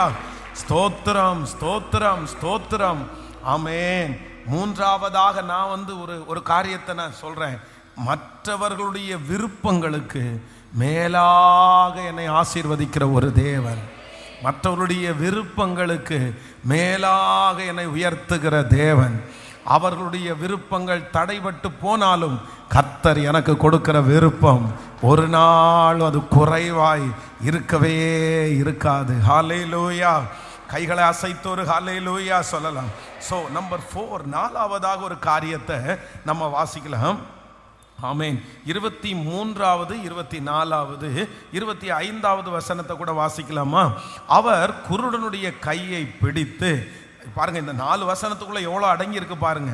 அவர் குருடனுடைய கையை பிடித்து அவனை கிராமத்திற்கு வெளியே அழைத்து கொண்டு போய் அவன் கண்களில் உமிழ்ந்து அவன் மேல் கையை வைத்து, எதையாகிலும் காண்கிறாயா அவன் மேல் அது எதாகிலும் காண்கிறாயா என்று கேட்டார். அடுத்த வசனத்தை வாசிக்கலாம். அவன் ஏறிட்டு பார்த்து, நடக்கிற மனுஷரை மரங்களைப் போல காண்கிறேன் என்றான். அடுத்து 3வதாக, பின்பு அவர் மறுபடியும் அவன் கண்களின் மேல் கையை வைத்து அவனை ஏறிட்டு பார்க்கும்படி செய்தார். அப்பொழுது அவன் சொஸ்தமடைந்து யாவரையும் தெளிவாய் கண்டான். கவனிங்க ஆண்டவருடைய பிள்ளைகளே, ஒருவேளை இவங்க சொல்லி இருக்கிறது மாதிரி ஆண்டவர் அங்கேயே கையை வச்சுட்டாருன்னா இந்த மனுஷனுக்கு எத்தனை தொடுதல் கிடைச்சிருக்கும்? எத்தனை தொடுதல் கிடைச்சிருக்கும்? சத்தமா சொல்லுங்க. ஒரு தொடுதல் தான் அவனுக்கு கிடைச்சிருக்கும். ஆனா இப்போ இந்த மனுஷனுக்கு என்ன கிடைக்குது அப்படின்னு சொன்னா, ஒரு தொடுதல் அல்ல, அவனுக்கு என்ன தொடுதல் கிடைக்குது அப்படின்னா, 2வது ஒரு தொடுதல் கிடைக்கிறது. முதலாவது ஒரு தொடுதல் கர்த்தர் அவன் மேல கையை வைக்கிறாரு. அப்ப என்ன ஆகுதுன்னா, ஒரு பிளஸிங் வருது, ஒரு ஆசீர்வாதம் வருது. அவனுடைய பிரச்சனை கொஞ்சம் சரியாயிருச்சு, அவனுக்கு இப்போ ஒரு டிஃபரண்ட் தெரியுது. ஆனா 2வது ஒரு தொடுதல் அவனுக்கு தொடும்போது அவனுக்கு கம்ப்ளீட்டான முற்றிலுமான ஆசீர்வாதத்தை அவன் பெற்றுக்கொள்ளுகிறான். ஆண்டவருடைய பிள்ளைகளாகிய உங்களுக்கும் எனக்கும் ஒரு தொடுதல் போதாது. ரட்சிக்கப்பட்ட உடனே நம்ம இன்னைக்கு ரட்சிக்கப்பட்டிருக்கிறோம்னா ஒரு தொடுதல் தான் நம்மளை ரட்சிக்கப்பட்டிருக்கிறது. ஒரு தொடுதல் தான் ஆண்டவர் பக்கத்தில் நமக்கு இணைச்சிருச்சு. அந்த ஒரு தொடுதலினால தான் நம்ம நிறைய பேர் பாதி விடுதலை ஆனோம். ஆனா இன்னொரு தொடுதல் நிறைய பேருக்கு என்ன பண்ணலைன்னா இன்னும் வரல. அதான் நான் கடந்த நாட்களில் சொன்னது போல தாவீதிற்கு அபிஷேகம் ஒரு இடத்துல இல்ல, 3 இடத்துல அவனுக்கு அபிஷேகம். ஆனா சவுலுக்கு ஒரே ஒரு இடத்துல தான் அபிஷேகம். அப்போ ஆண்டவருடைய பிள்ளைகளே, நீங்கள் ஒரு தொடுதலை சந்திச்சிருக்கிறீங்களா? இதுவரைக்கும் ஒரு டைம் ஆண்டவரை நீங்க பார்த்துட்டீங்களா? ஆண்டவருடைய பிரசன்னத்தை உணர்ந்துட்டீங்களா? அப்படி கிடையாது. இனி அடுத்த லெவல், அடுத்த ஒரு தொடுதல் உங்களுக்கு அவசியமானது. அடுத்த ஒரு தொடுதல் உங்களுக்கு வேணும். யாக்கோபனுடைய வாழ்க்கையிலே கர்த்தர் தன்னுடைய குடும்பத்தை விட்டு பிரியும் போது அவனுக்கு ஆண்டவர் காண்பிக்கிறார். வானத்திலிருந்து தேவதூதர்கள் ஏறுகிறவர்களும் இறங்குறோம். அப்படி ஒரு அனுபவம் அவனுக்கு ரொம்ப நல்லா இருக்குது.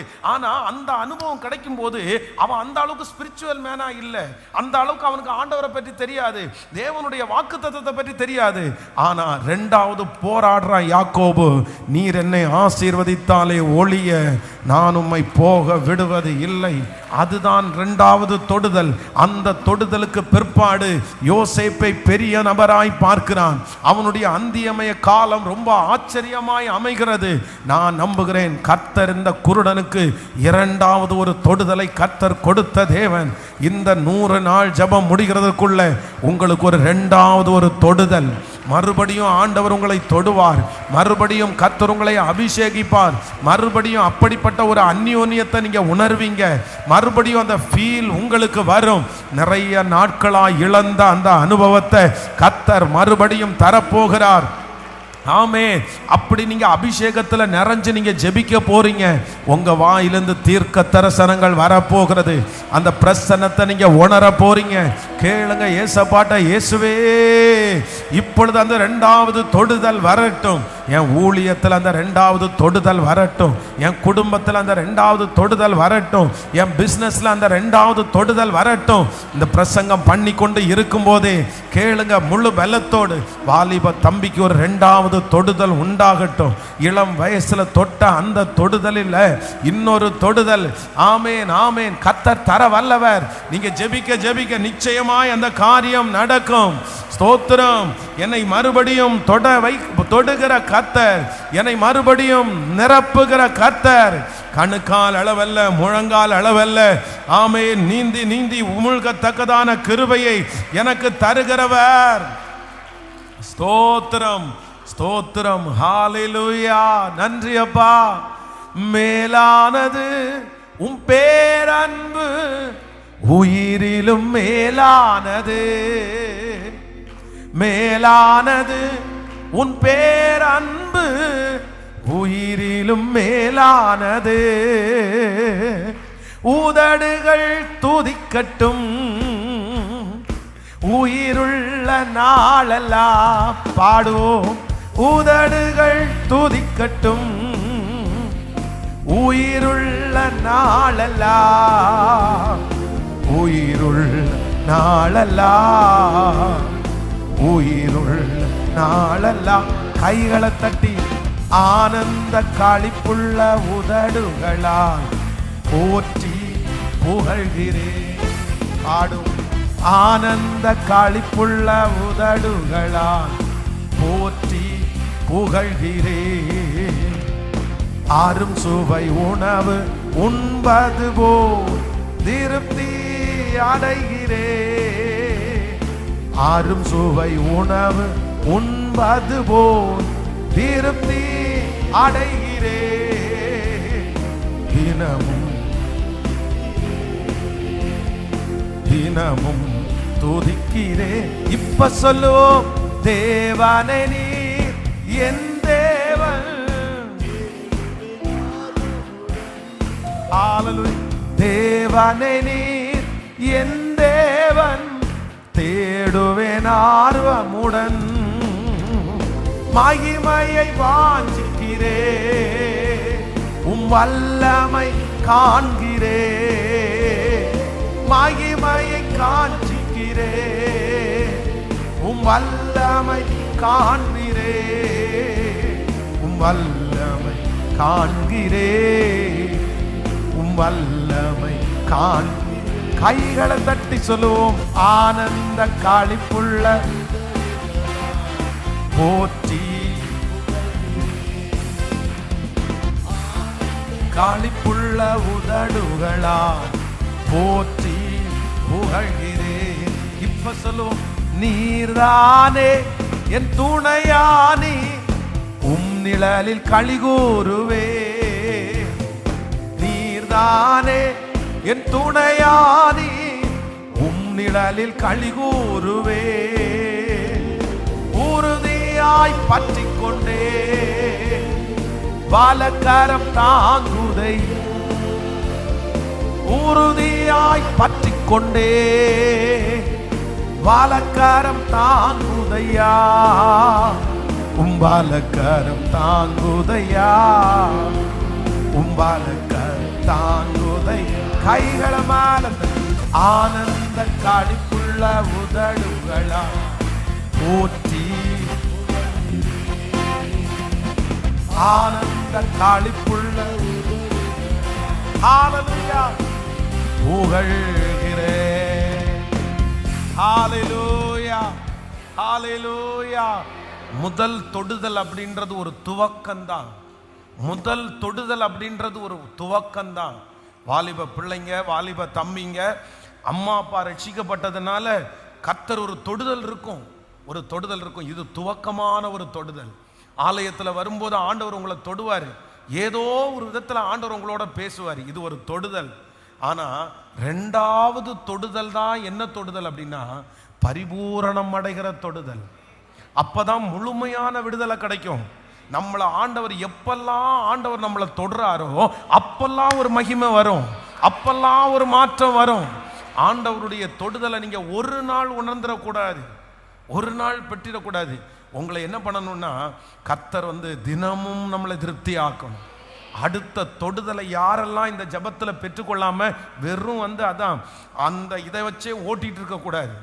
எப்போ ஒரு வண்டி ஓட்டுறாங்கன்னா நிறைய பேருக்கு கார் ஓட்ட தெரியும், நிறைய எனக்கும் கார் ஓட்ட தெரியும், எல்லாருக்கும் கார் ஓட்ட தெரியும். ஆனால் நிறைய பேருக்கு படித்த கார் ஓட்டுறதுக்கு தெரியும். என்னென்னா அவங்க ஒரு டிரைவிங் ஸ்கூலில் போய் அவங்க படிச்சிருப்பாங்க. ஸ்டேரிங் இப்படி பிடிக்கணும், என்ன பண்ணணும், இந்த இடத்துல இப்படி பிரேக் அடிக்கணும், இந்த இடத்துல இப்படி எல்லாம் எப்படி படிச்சிருப்பாங்க இவங்க டிரைவிங் ஸ்கூலில் போய் அவங்க சொல்லி கொடுத்தது மாதிரி படிச்சிருப்பாங்க. இது ஒரு டிரைவிங் இருக்குது. இந்த டிரைவிங் இருக்கிறவங்க அடுத்து இவங்க இன்னொன்று போகணும், அடுத்த லெவல் போகணும். அவ்வளோதான். டிரைவிங் ஸ்கூலில் சொல்லி கொடுத்த அந்த டிரைவிங் பண்ணிங்கன்னா பின்னாடி எல்போர்டு மாட்டிகிட்டே தான் இருக்கணும். நீங்கள் பின்னாடி வர எல்லாருக்குமே இடைஞ்சல தான் அமைவீங்க. ஏன்னா உங்களுக்கு அவங்க 40 கிலோமீட்டர் ஸ்பீடில் தான் இதில் போகணுன்னா 40 தான் போவீங்க, பின்னாடி வர்றதுக்கு 70 போகணுமே, இல்லைன்னா அவன் செத்து போயிடுவானே. அப்போ உங்களால் ஓட்ட முடியாது, உங்களுக்கு தெரியாது. ஏன் அப்படின்னா அடுத்த உங்களுக்கு அதில் என்ன இல்லை, அனுபவம் இல்லை, எக்ஸ்பீரியன்ஸ் இல்லை, அதில் ஒன்றும் பண்ண முடியாது. அது பரலோகம் நம்மளை கொண்டு போய் சேர்க்காது. இன்னைக்கு நிறைய விசுவாச மக்கள், நிறைய கிறிஸ்தவர்கள் எந்த தொடுதலில் தான் இருக்கிறாங்க, முதல் தொடுதலில் தான் இருக்கிறாங்க. அவங்க ரெண்டாவது தொடுதலுக்கு வரவே இல்லை. கேட்டா என்ன சொல்லுவோம், கிறிஸ்டினா? ஆமா கிறிஸ்டின். ஏசப்பா பிடிக்குமா? ஆமா ஏசப்பா பிள்ளை, நான் ஏசப்பா பிள்ளை, அவ்வளோதான், அதோட முடிஞ்சிச்சு. அவங்களுக்கு வேற ஒண்ணுமே இல்லை. ஆனா கிறிஸ்மஸ் ஆனா அவங்களால தண்ணி அடிக்காம இருக்க முடியாது. அப்புறம் இந்த மாதிரி நிறைய பாவம், நிறைய தவறு அவங்க நிறைய பண்ணிட்டே இருப்பாங்க. ஏன் அப்படின்னா அதெல்லாம் அவங்களுக்கு தப்புன்னு கூட தெரியாது. ஏன்னா அவங்க என்ன தொடுதல்ல வரலன்னா இன்னொரு தொடுதல்ல அவங்க என்ன பண்ணல. என்கிட்ட ஒருத்தர் சொல்லிட்டு இருந்தாரு, அவங்க கிறிஸ்மஸ் டைம் அவங்க வீட்டில் பொண்ணு பார்க்கறதுக்காக போகிறோம். அவங்க ஆர்சி திருச்சபைக்கு போகிறவங்க. அவங்க நம்ம பொண்ணு நம்ம சர்ச்சிலோட பொண்ணு. அப்போ நான் அவங்கள்ட்ட பேசணும் அப்படின்னு சொன்ன உடனே நான் சொன்னேன், மகளே நான் என்னென்னா அவங்க அவங்கள இருக்கிற ஆர்சி திருச்சபையில் உள்ள பிள்ளைகளும் ரொம்ப ஸ்பிரிச்சுவலாக இருக்கிறவங்க இருக்கிறாங்க. ரொம்ப தொடப்பட்டு ஆண்டவரோட நடந்து ஆராதிச்சு பைபிளை ரொம்ப அழகாக தியானிச்சு அவ்வளோ ஸ்பிரிச்சுவலாக இருப்பாங்க. பெண்டிகாஸ்ட் அனுபவத்தில் இருக்கிறவங்க இருக்கிறத விட ஸ்பிரிச்சுவலாக இருக்கிறாங்க. அதனால நமக்கு சொல்ல முடியாது. அதனால ஒரு டைம் நான் அவங்கள்ட்ட பேசிடுறேன், அவங்களுடைய ஸ்பிரிச்சுவல் எப்படி இருக்குன்னு எனக்கு தெரியலையே அப்படின்னு அவங்கள கூப்பிட்டு வேற ஒன்றுமே நான் கேட்கல. என்ன கேட்டேன் அப்படின்னா, அந்த பையனை பார்த்து, நீ உனக்கு ட்ரிங்க்ஸ் பண்ணுற பழக்கம், இந்த மாதிரி புகையில போடுற பழக்கம், சிகரெட் அடிக்கிற பழக்கம், இந்த மாதிரி பழக்கம் ஏதாவது இருக்கா அப்படின்னு கேட்டேன். கேட்ட உடனே அந்த பையன் பதில் சொல்லலை. அவங்க அப்பா பதில் சொன்னார், ஐயோ எங்களுக்கு அப்படிப்பட்ட பழக்கம்லாம் ரெகுலரெல்லாம் இல்லைங்க. ஆனால் ஒன்றுங்க, நாங்கள் கிறிஸ்மஸுக்கு நாங்கள் எல்லாரும் குடும்பமாக உட்காந்து தண்ணி அடிப்போங்க. இது எப்படி இருக்கும் பாருங்களேன். எனக்கு தலை மேலே ஒரு பெரிய பாறாங்கல்ல தூக்கி போட்டது மாதிரி இருந்துச்சு. இவர் தண்ணியே அடிக்க மாட்டாராமா. நாங்கள் ரெகுலரெல்லாம் தண்ணி அடிக்கிறது இல்லைங்க, எங்கள் பிள்ளைகளுக்கெல்லாம் அந்த பழக்கமே இல்லைங்க, நாங்கள் அந்த மாதிரி போகவே மாட்டோங்க. ஆனால் என்னங்க, நாங்கள் கிறிஸ்துமஸ்க்கு மட்டும் குடும்பமாக, அது வேற அந்த அம்மா உட்காந்து நான் தாங்க அந்த டைம் மட்டும் இவங்க எல்லாம் நல்லா சாப்பிடுவாங்க, அதனால நான் நான்வெஜ் நல்லா சமைச்சு கொடுப்பேனுங்க. எப்படி இவங்களை எந்த லிஸ்ட்ல சேர்க்கிறேன்னே தெரியல. ஆனால் பாவமா இருந்துச்சு. சரி, அவங்களுக்கு அது அவங்க அது உண்மையே சொல்றாங்க. ஆனா என்னன்னா அடுத்த தொடுதல் அவங்களுக்கு. ஆனா அவங்களுக்கு யாரை பிடிக்கும்? நம்மளை பிடிக்கும், ஏசப்பாவை பிடிக்கும், சர்ச்சை பிடிக்கும், ஆராதனையை பிடிக்கும், ஸ்பிரிச்சுவலா இருக்கிறவங்களை பிடிக்கும், காணிக்க கொடுக்கறது பிடிக்கும், எல்லாமே பிடிக்கும். ஆனா என்ன இல்லைன்னா அவ்வளவுதான், அந்த ஸ்ட்ரென்த் இல்லை. அப்போ இன்றைக்கு இந்த 100 நாள் ஜபம் அட்டன் பண்ணியும் அத்தனை வசனத்தை கேட்டோம், உங்களுக்குள்ள ஒரு 2வது தொடுதல் இல்லைன்னா, ஒரு 3வது தொடுதல் இல்லைன்னா, எந்தெந்த டைம் எல்லாம் கர்த்தர் தொடுறாரோ அப்பெல்லாம் உங்களுக்கு ஒரு வளர்ச்சி, அப்பெல்லாம் உங்களுக்கு ஒரு உயர்வு, அப்பெல்லாம் ஒரு புதிய அனுபவம், அப்பெல்லாம் ஒரு புதிய மகிமை, அப்பெல்லாம் ஆண்டவர் கற்றுக் கொடுப்பார். சோ வாலிப தம்பிகள் தங்கச்சிகளுக்கு நான் சொல்றது அப்படிதான். நீ ஊழியம் செய்யணும்னு விரும்புறியா மகளே, ஊழியம் செய்யணும்னு விரும்புறியா மகனே, ஒன்னே ஒண்ணுதான், உனக்கு ஒரு தொடுதல் பத்தாது, உனக்கு ஒரு தொடுதல் பத்தாது. நீ ஒரு தொடுதல்ல போய் நின்று ஊழியம் செய்ய முடியாது, நீ ஒரு தொடுதல்ல இந்த உலகத்துல மேற்கொள்ள முடியாது. சில பிள்ளைங்க பாருங்க, இந்த ஊழியம் செய்யறது தப்பு இல்லை, எனக்கு சந்தோஷம், ஊழியம் செய்யணும், ஆனா ஒண்ணுமே வளர்ந்திருக்க மாட்டாங்க. அந்த ஒரு தொடுதல்ல ரட்சிக்கப்பட்டு உடனே ஆய் போய் அப்படின்னு சொல்லி, நான் யார் தெரியுமா, கர்த்தர் என்ன அப்படி நடத்தினார் போய் மேடையில் நின்று பிரசங்கம் பண்றது தப்பு இல்லை, ஊழியம் செய்யறது தப்பு இல்லை.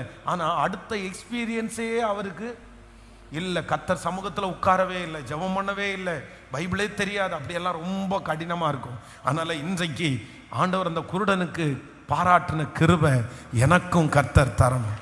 என்னை வெளியே கொண்டு போங்க, பரவாயில்ல, என்னை வெளியே கொண்டு போங்க, எனக்கு 2வது தொடுதல், எனக்கு 2வது தொடுதல் அவசியம். ஆண்டவரே, நீங்க இந்த 100 நாள், நீ ஒரு 10 நாள் தான் இருக்குது, இந்த 10 நாளைக்குள்ள தனியா போய் உட்கார்ந்து ஜெபம் பண்ணுவீங்களோ, எங்க போய் உட்கார்ந்து ஜெபம் பண்ணுவீங்களோ, 2வது தொடுதலை நீங்க அனுபவிச்சே ஆகணும், 2வது பிரசன்னத்தை அனுபவிச்சே ஆகணும்.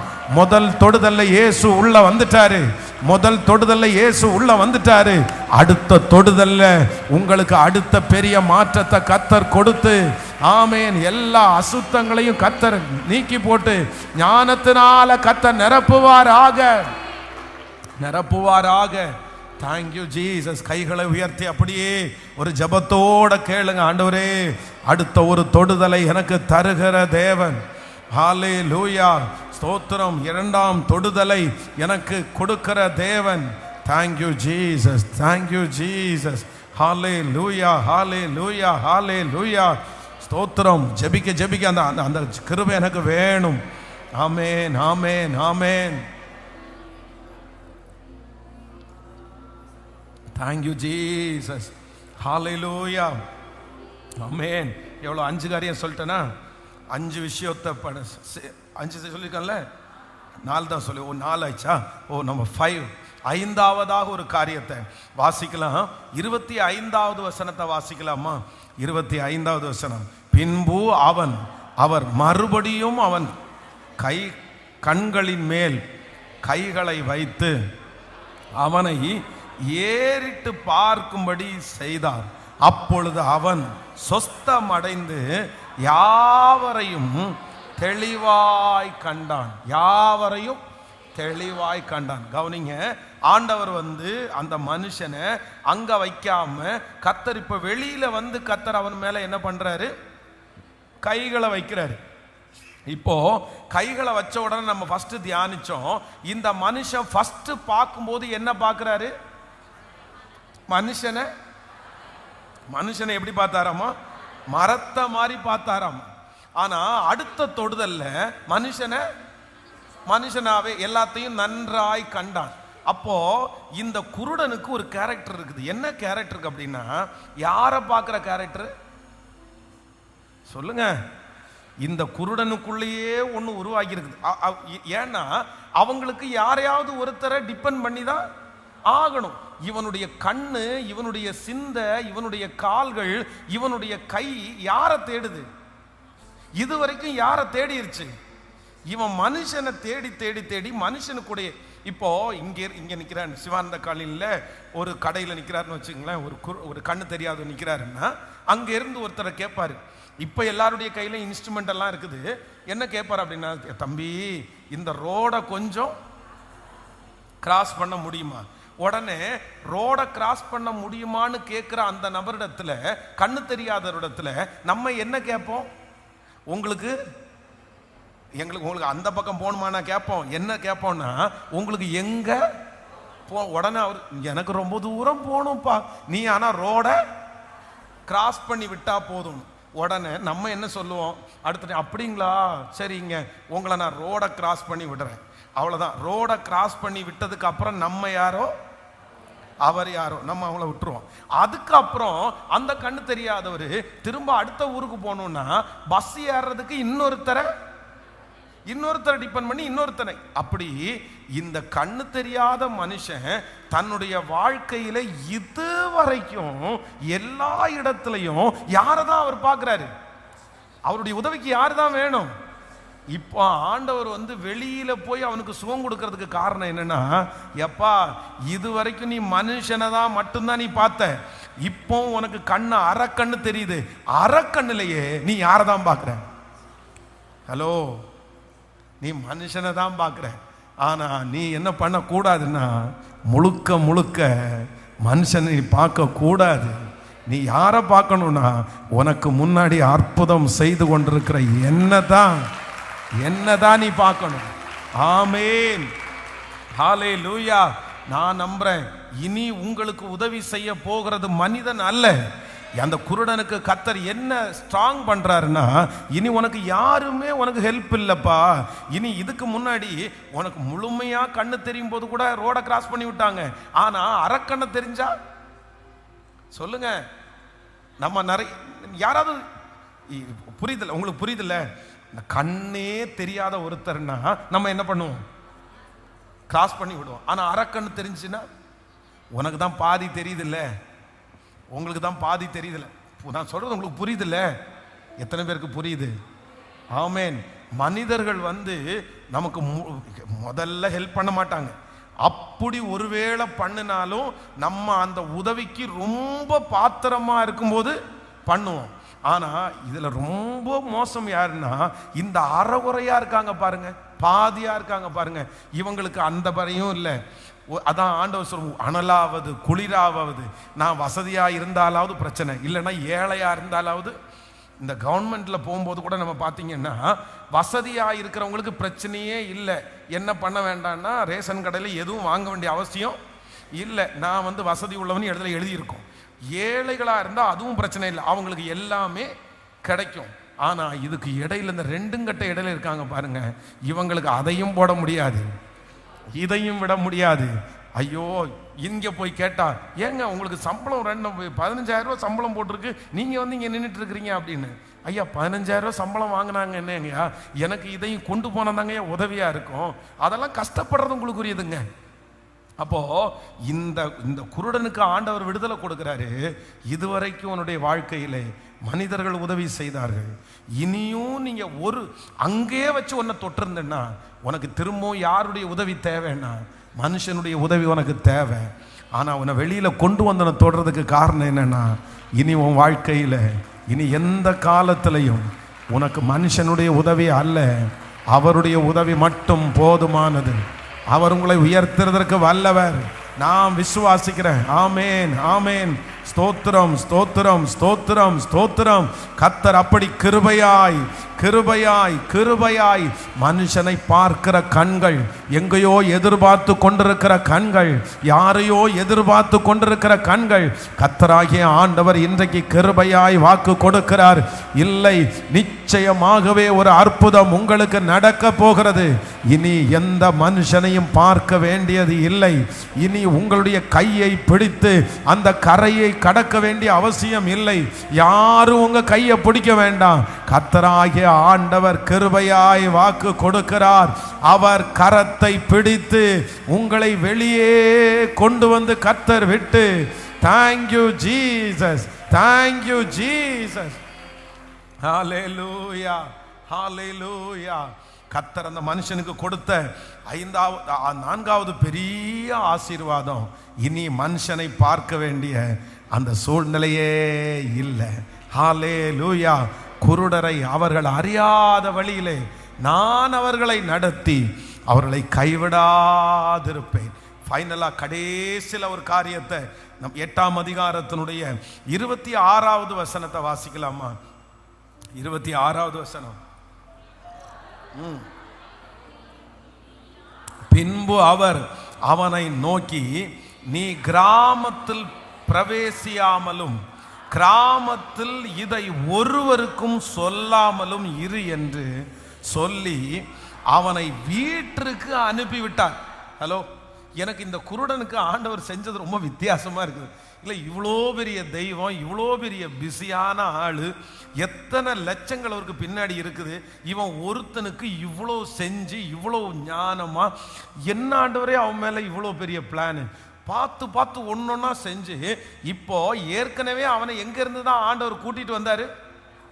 கிராமத்தில் உள்ளவங்க எல்லாம் சொன்ன உடனேயே கர்த்தர் அங்கிருந்து கை வைக்காம அந்த மனுஷனை வெளியே கூட்டிட்டு வந்து இப்போ இந்த 5 காரியத்தையும் ஆண்டவர் செஞ்சுட்டாரு. செஞ்சு முடிச்சுட்டு சுகப்படுத்திட்டு ஆண்டவர் என்ன சொன்னாருன்னா, நீ திரும்பவும் எங்க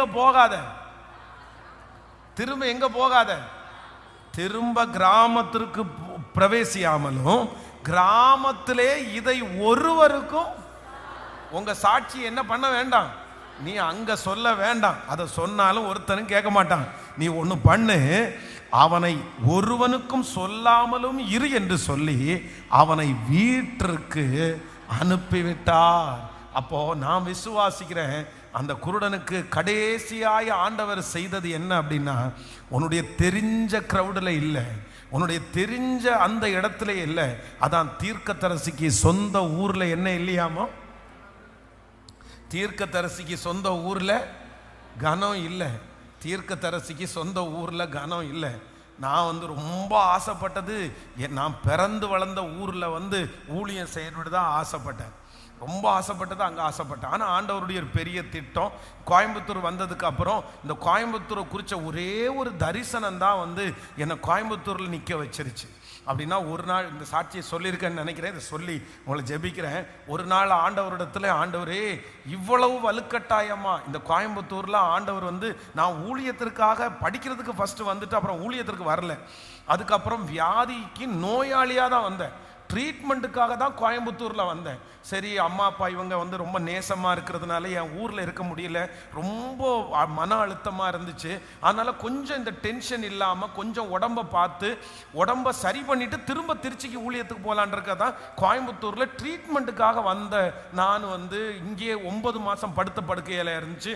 திரும்ப ஒரு நியூ மினிஸ்ட்ரி ஆரம்பித்து அப்படி தான் இந்த ஊழியத்தை செஞ்சுட்டு இருக்கோம். அப்போ ஒரு நாள் ஆண்டவரிடத்தில் கேட்கும்போது, ஆண்டவரே நான் இந்த கோயம்புத்தூர் பட்டணத்துக்கு வரணும்னு நினைக்கல, இந்த கோயம்புத்தூர் பட்டணம் நான் ரொம்ப ஆசைப்பட்டு அப்படி இந்த ஊழியத்தை அப்படி எதுவுமே நினைக்கலையே, ஆனால் இந்த இடத்துல என்ன ஊழியத்திற்கு கொண்டு வந்ததுக்கு காரணம் என்ன அப்படின்னு கேட்கும்போது, ஆண்டவர் ஒரு நாள் இந்த பைபிள் காலேஜ் நான் ராமநாதபுரத்தில் தான் படித்தேன் கோயம்புத்தூரில். அப்போ வாரத்திற்கு ஒரு நாள் வெள்ளிக்கிழமை ராமநாதபுரத்திலிருந்து இங்கே நம்ம இந்த கண்ணப்ப நகரில் இந்த பக்கம் பார்த்தீங்க அப்படின்னு சொன்னால் அடுத்த சங்கனூர், இந்த சங்கனூரில் ஒரு வீடு, அவங்க ஃபேமிலி, அவங்க தங்கச்சி கூட நம்ம சர்ச்சுக்கு இப்போ வராங்க. அவங்க அப்போ ரட்சிக்கப்படாதவர்கள், அவங்க அவங்க அவங்க யாருமே ரட்சிக்கப்படலை. அந்த வீட்டிலேயே ஒரு ஜான் ஸ்டீஃபன் அப்படின்னு ஒரு பாஸ்டர், அவர் இன்னைக்கு ஊழியம் செய்கிறாரு, சர்ச்சில் ஊழியம் செய்கிறார், நம்முடைய ஸ்தாபனத்தில் ஊழியம் செய்கிறாரு. அப்போ அந்த பாஸ்டருடைய அக்காவனுடைய வீடு தான் இந்த வீடு, இந்த சங்கனூரில் அவங்க வீடு இருக்குது. ஆனால் அவங்க வீட்டில் யாருமே ரட்சிக்கப்படலை. நல்லா கவனிச்சுங்க, அந்த பாஸ்டர் மட்டும் இப்போ அவர் ஊழியக்காரராக மாறிட்டார், பைபிள் காலேஜ் படிச்சுட்டு இருக்காரு. அவர் எங்கள் அக்காவனுடைய வீட்டில் ஒரு ஜெபம் ஆரம்பிக்கலாம், நான் அதை பொறுப்படுத்துக்கிறேன்னு சொல்லி அவர் பைபிள் காலேஜில் சொன்னதுனால அவருடைய அசிஸ்டண்டா என்னையும் சேர்த்து அனுப்புனாங்க. இப்போ நானும் பிரதர் ஜான் ஸ்டீவனும் எங்க இருந்துன்னா ராமநாதபுரத்திலிருந்து, கோயம்புத்தூர் ராமநாதபுரத்திலிருந்து நம்பர் 5 பஸ் ஏறி இங்கே இங்கே சங்கனூரில் இறங்குவோம். அப்போ இந்த பஸ் வந்து அப்படியே அம்மன்குளம் அந்த மாதிரி வரும்போது பார்த்தீங்க அப்படின்னா, இந்த பஸ் வந்து ராமநாதபுரத்துலேருந்து ஸ்டார்ட் பண்ணா சங்கனூர் வரைக்கும் பார்த்தீங்கன்னா நிறைய விக்கிரக கோயில் இருக்கும். நிறைய இடத்துல ஜனங்கள் வந்து கையில் தீச்சட்டி எடுத்து ஆடிட்டு இருப்பாங்க. நிறைய இடத்துல பசங்க சிகரெட் அடிச்சுட்டு இருப்பாங்க. நிறைய இடத்துல தண்ணி அடிச்சுட்டு அப்படியே நிறைய பிரச்சனை பண்ணி அந்த மாதிரி பிரச்சனை நடந்துட்டே இருக்கும். நான் பஸ்ஸில் உட்காந்து பார்த்துட்டே இருப்பேன். அப்போ எனக்கு வந்து என்னமோ தெரியல, என்ன அறியாமலே வந்து அழுகையா வரும். அப்ப நிறைய நாள் என்ன பண்ணுவேன்னா, ராமநாதபுரத்திலிருந்து ஏறி அப்படியே கண்ணீர் விட்டுட்டே இருப்பேன். ஆண்டவரே, இந்த ஜனங்கள் இப்படி அறியாம இருக்கிறாங்களே, வலது கைக்கும் இடது கைக்கும் வித்தியாசம் தெரியாத இந்த ஜனங்களா இருக்காங்களே, இந்த ஜனங்கள் ரட்சிக்க மாட்டீங்களா, இந்த ஜனங்கள் ஞானஸ்நானம் எடுக்க மாட்டாங்களா, இந்த ஜனங்கள் சபைக்கு போக மாட்டாங்களா அப்படின்னு அழுதுட்டே வருவேன். அதான் சொல்லியிருக்கேன், ஒரு நாள் இப்படி பஸ்ல அழுதுட்டு வரும்போது பக்கத்தில் இருக்கிற ஒருத்தர் வந்து என்னை பார்த்துட்டு லவ் ஃபெயிலியரான்னு கேட்டார். ஆமாம், காதல் தோறினா லவ் ஃபெயிலியர் அப்பா உனக்கு, ஏன்ப்பா வயசு பையன் நீ அழுதுட்டு இருக்கிற அப்படின்னு கேட்கும்போது நான் சொன்னேன், இல்லைங்கய்யா ஒன்றும் இல்லை நீ அதெல்லாம் ஒன்றும் கவலைப்படாதேன்னு அவர் ஒரு 10 நிமிஷம் கவுன்சிலிங் கொடுக்க ஆரம்பித்தார். ஒரு பொண்ணு போனால் என்னப்பா உனக்கு கடவுள் நிறைய பொண்ணை வச்சிருக்கிறாரு அப்படின்னு எல்லாம் சொல்ல ஆரம்பிச்சார். அது ஒரு பெரிய கதை. அப்படி வந்து அழுதுகிட்டே வருவோம். டெய்லி வந்து இங்கே வந்து இன்னைக்கு அவங்க ரட்சிக்கப்பட்டிருக்காங்க, அவங்க அக்கா ரட்சிக்கப்பட்டாங்க, அவங்க ஃபேமிலியாக வர்றாங்க. ஆனால் இந்த வீட்டில் நாங்கள் வரும்போது, அந்த வீட்டில் நாங்கள் ஜெபத்துக்கு போனோன்னா ஜான் ஸ்டீஃபன் பிரதருடைய அக்கா வந்து சமையல் பண்ண போயிடுவாங்க, அவங்க தங்கச்சி வீடு கூட்ட போயிடுவாங்க. சில நேரத்தில் அங்கே இருக்கிற சின்ன சின்ன பசங்க, விளையாட்டு பசங்க இருக்காங்க பாருங்க, ஒரு 5-6 பேர் வந்து முன்னாடி உட்காருவாங்க. அவனுக்கு பிரசங்கம் பண்ணி பாட்டு பாடி, இதே எனக்கு இந்த ஊரே தெரியாது, எதையுமே தெரியாது. எனக்கு சிட்டியே அப்போ தான் நான் ஃபஸ்ட்டு வர்றேன். இங்கே வந்து உட்காந்தா யாருமே பெரியவங்க இருக்க மாட்டாங்க. சின்ன பிள்ளைங்களுக்கு சண்டே பிரசங்கம் பண்ணி பெரிய மீட்டிங் நடத்துறது மாதிரி நடத்தி முடிஞ்ச உடனே எனக்கு ரொம்ப சந்தோஷம் என்னன்னா, இந்த ஜான் ஸ்டீஃபன் அவருடைய அக்கா வந்து முட்டை குழம்பு கொடுப்பாங்க. ஐயோ, மறக்கவே முடியாது. அப்பெல்லாம் சோறே இல்லாத நாட்கள் இல்லை, சாப்பிட்றதுக்கு ஆசையாக இருக்கும், அதுக்காகவே வந்துடுறதுன்னு வச்சுங்களேன். அப்படி அவ்வளோ சந்தோஷமா இருக்கும். அவங்க ஆனால் ரசிக்கப்படாதவங்க தான். அப்போ நாங்கள் வந்து அவர் கூப்பிடுவார், ஏக்கா நீ உட்காந்து சமைச்சிட்டு இருக்கிறது வந்து ஜபத்தில் உட்காரலாம்ல அக்கா, சிஸ்டரை பார்த்து நீங்கள் வந்து ஜபம் பண்ணி உட்காரலாம்ல. வருவாங்க, 2 நிமிஷம் உட்காருவாங்க, திரும்பி போயிடுவாங்க. இந்த மாதிரியே இருந்த குடும்பம், அவங்க குடும்பமே ரட்சிக்கப்பட்டாங்க. அந்த ஏரியாவே இன்னைக்கு ரட்சிக்கப்பட்டிருக்கு, எல்லாம் ரட்சிக்கப்பட்டாங்க. ஐயோ, அப்போதான் ஆண்டவர் ஒரு நாள் சொன்னார். என்ன சொன்னார்னா, இல்லை நீ ஒரு நாள் இந்த பட்டணத்திற்கு ஃபஸ்ட்டு வரும்போது, இந்த பட்டணத்திற்காக அழுதவன், திறப்புல நின்னவன், இந்த ஜனங்களுடைய எழுப்புதலுக்காக, அதனால தான் அன்னைக்கே உன் விருப்பம் இருக்கோ இல்லையோ, உன் சித்தம் இருக்கோ இல்லையோ, இந்த பட்டணத்தில் ஒன்றை நான் நிறுத்தணும், நீ எனக்கு ஊழியம் செய்யணும், இந்த பட்டணத்தில் உன் மூலமாய் 1000ங்களை நான் சந்திப்பேன், அன்னைக்கே டிசைட் பண்ணிட்டாரு. நான் மறந்துட்டேன், நான் யோசிக்கல, நான் எதையுமே நினைக்கல, கோயம்புத்தூர் எதுவுமே தெரியாது. ஆனால் பாருங்க, இந்த பட்டணத்திற்காக அழுத ஒரு அழுகை, ஒரு தரிசனம் இந்த இடத்துல கொண்டு வந்து நிறுத்தி இன்றைக்கு இத்தனை ஜனங்களுக்கு, இத்தனை 1000 ஜனங்களுக்கு ஆசீர்வாதமா மாறும்னா, ஆண்டவருக்காக பாடுபடுகிற, ஆண்டவருக்காக உழைக்கிற, ஆண்டவருடைய பாரத்தை சுமக்கிற நீங்க கண்டிப்பாக பயன்படுவீர்கள். ஆண்டவர் உங்களை பயன்படுத்துவார். உங்களுக்கு அந்த அழுகை வருதுன்னா சாதாரணமான அழுகை இல்லை. உங்களுக்கு அந்த ஊழியம் செய்யற பாரம் வருதுன்னா அது கர்த்தரே உங்களுக்குள்ள வச்சிருக்கிறாரு. அது நீங்க தட்டி போடாதீங்க. நீங்க அழணும்னு தோணுச்சுன்னா ஜனங்களுக்காக நீங்க அழுங்க. நீங்க பேசணும்னு தோணுச்சுன்னா நீங்க பேசிருங்க. எதை குறிச்சும் கவலைப்பட வேண்டாம். நமக்கு சொல்றதுக்கு தான் கர்த்தர் வச்சிருக்கிறாரு. நம்முடைய அழுகையை கிண்டல் பண்றவங்க பரவாயில்ல, உங்க ஒரு ஜெபம் லட்சங்களை கர்த்தருக்குள்ள நடத்தும். ஆமென். இன்னைக்கு அந்த மகிமையை பார்க்கும்போது அவ்வளோ சந்தோஷமா இருக்குது. உங்க முகத்தெல்லாம் பார்க்கும்போது அவ்வளோ சந்தோஷமா இருக்குது. இப்போ நான் நினைக்கிறேன், என் சொந்த ஊர்ல ஒருவேளை நான் ஊழியம் செய்ய போயிருந்தேன்னா, அங்க இருக்கிற என் மாமன், மச்சான், அண்ணன், தம்பி எல்லாரும் வந்து டே அப்படின்னு டேன்னு என்னை கூப்பிட்டுருந்தா எப்படி இருக்கும் சொல்லுங்களேன்.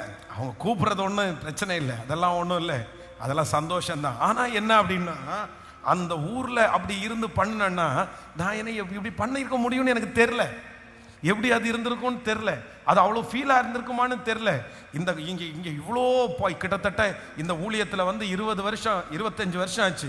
25 வருஷத்தில் பாடுன்னு எத்தனையோ பாடுபட்டாச்சு. ஆனால் யாருமே கூட இல்லை, கர்த்தர் மட்டும்தான் கூட இருந்தார். அவர் மட்டும்தான் கூட இருந்தார். ஒருவேளை ஊர்ல இருந்துச்சுன்னா நமக்கு சோறு இல்லாம இருக்கணுன்ற சாட்சியை சொல்லலாமா? ஆனா கோயம்புத்தூர்ல வந்து நான் சாப்பாடு இல்லாம கஷ்டப்பட்டேன்ற சாட்சியை சொல்லலாம். எங்க ஊர்லயா இருந்தா பசிக்குதுன்னு இங்கேயே ஃபோன் பண்ணி ரெடி பண்ணி வைங்கன்னு சொல்ற மாதிரி இருக்கும். அதனால ஆண்டவருடைய பிள்ளைகளே, கர்த்தர் இந்த குருடனை எங்க கொண்டு வந்தாருன்னா வெளியே. உங்க வீட்டை விட்டு கர்த்தர் உங்களை வெளியே கொண்டு வரதுக்கு ஒரு காரணம் இருக்குது. உங்க குடும்பத்தை விட்டு கர்த்தர் உங்களை வெளியே கொண்டு வந்ததுக்கு ஒரு காரணம் இருக்குது. உங்க தெருவிலிருந்து கர்த்தர் உங்களை வெளியே கொண்டு வரதுக்கு காரணம் இருக்குது. நீங்க அந்த இடத்துல மதிப்பில்லாம போவீங்க. அந்த இடத்துல சில நேரத்தில் உங்களுக்கு கனம் இருக்காது. ஆனா கர்த்தர் உங்களை கனப்படுத்த கர்த்தர் விரும்புகிறார். ஆண்டவர் உங்களை மதிக்கிறதுக்கு ஒரு கூட்டத்தை கர்த்தர் எழுப்புகிறார். கர்த்தர் உங்களை அங்கீகரிக்கிறதுக்கு ஒரு கூட்டத்தை கர்த்தர் எழுப்புகிறார். அதனால நீங்க எந்த இடத்துல இருந்தாலும் ஹல்லேலூயா, சில பாதைகளில் ஆண்டவர் உங்களை நடத்த வேண்டியது இருக்குது. சில சூழ்நிலையில கர்த்தர் உங்களை நடத்த வேண்டியது இருக்குது. அதுக்கு அம்மா பக்கத்துல இருந்தா செட் ஆகாது, அப்பா பக்கத்துல இருந்தா அது சரி ஆகாது, சொந்தங்கள் பக்கத்துல இருந்தா சரி ஆகாது. சில இடத்துல கர்த்தர் உங்களை தனியா வச்சுதான் உருவாக்கணும். சில இடத்துல ஆண்டவர் உங்களை அநாத மாதிரி வச்சுதான் உருவாக்கணும். அப்பதான் நீங்க உருவாவீங்க, அப்பதான் நீங்க கட்டப்பட்டுவீங்க. கர்த்தர் இந்த வேறு பிரித்து உங்களை கொண்டு வந்திருக்கிறதுக்கு காரணம் உண்டு, ஒரு நோக்கம் உண்டு. இது சாதாரணமான காரியத்திற்காக அல்ல. உங்க மேல அப்பாவுடைய திட்டம் பலமா இருக்குது. அவருடைய திட்டம் பலமா இருக்குது. அவருடைய மகிமை பலமா இருக்குது. நம்புறவங்க நல்ல கரங்களை தட்டி கிருபை கிருபை கிருபை இறங்கட்டும். Jesus Jesus Jesus. இதோ இதோ இதோ ஹல்லேலூயா. சர்ப்பங்களை எடுக்கவும் தேள்களை எடுக்கவும் பெரிய அபிஷேகம், பெரிய அபிஷேகம், பெரிய அபிஷேகம். உன்னை நான் கனப்படுத்துவேன். அங்க இருக்கும்போது நிறைய பேருக்கு தெரியாது. உன்னை நான் பயன்படுத்த போகிறேன். கர்த்தர் பயன்படுத்த போறாரு. கர்த்தர் தனிமைப்படுத்துகிறதுக்கு நோக்கம் உண்டு, நோக்கம் உண்டு. ஹல்லேலூயா. தனிமையின் பாதையில் தகப்பனே உம் தோளில் சுமந்ததை நான் மறப்பேனோ, சுமந்ததை நான் மறப்பேனோ. தனிமையின் பாதையில் தகப்பனே உம் தோளில் சுமந்ததை நான் மறப்பேனோ, சுமந்ததை நான் மறப்பேனோ. சொல்லு, எத்தனை அன்பு என் மேல், எத்தனை பாசம் என் மேல், எத்தனை அன்பு என் மேல், எத்தனை பாசம் என் மேல். இதற்கு ஈடு என்ன தருவேனா, இதற்கு ஈடு என்ன தருவேனா. பாடுவோம், இதற்கு ஈடு என்ன தருவேனா, இதற்கு ஈடு என்ன தருவேனா. சோர்ந்து போகும் நேரங்கள் எல்லாம் மார்போடு அணைத்து கொண்டாரே. சோர்ந்து போன நேரங்கள் எல்லாம் மார்போடு அணைத்து கொண்டீரே. கண்ணீரை கணக்கில் வைத்தீரே. ஆறுதல் எனக்கு தந்தீரே. அப்பா, கண்ணீரை கணக்கில் வைத்தீரே. ஆறுதல் எனக்கு தந்தி. கைகளை மேல தந்தி. எத்தனை அன்பு என் மேல். சொல்லுவோம்,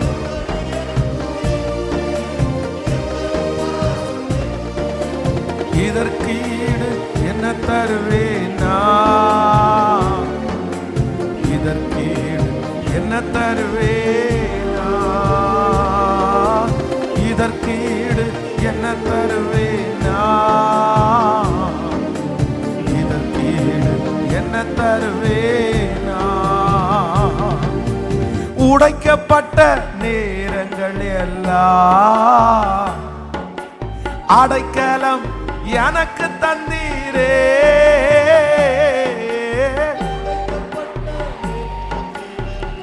அப்பா, அடைக்கலம் எனக்கு தடுமாறுவேன்.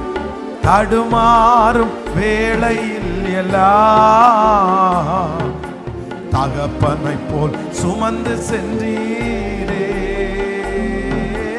தடுமாறும் வேளையில் எல்லாம் தகப்பனை போல் சுமந்து சென்றீ. இப்ப கைகளை மேல தட்டி எத்தனையான் இயேசுவே இயேசுவே இயேசுவே. இதற்கீடு என்ன தருவேனா? இதற்கீடு என்ன தருவேன் அப்பனே? ஏசப்பா ஏசப்பா, இதற்கீடு என்ன தருவேன்? பலர் சபித்து என்னை தூற்றும் போதெல்லாம் என்னை ஆசீர்வதி உயர்த்தி மகிழ்ந்தீரே. பலர் சபித்து என்னை தூற்றும் போதெல்லாம் என்னை ஆசீர்வதித்து ஹல்லேலூயா. உங்க உள்ளத்துக்குள்ள என்னை வரைந்தீரே. இதற்கு என்ன தருவேனா? உங்க உள்ளத்துக்குள்ள என்னை வரைந்தீரே. இதற்கு என்ன தருவேனா?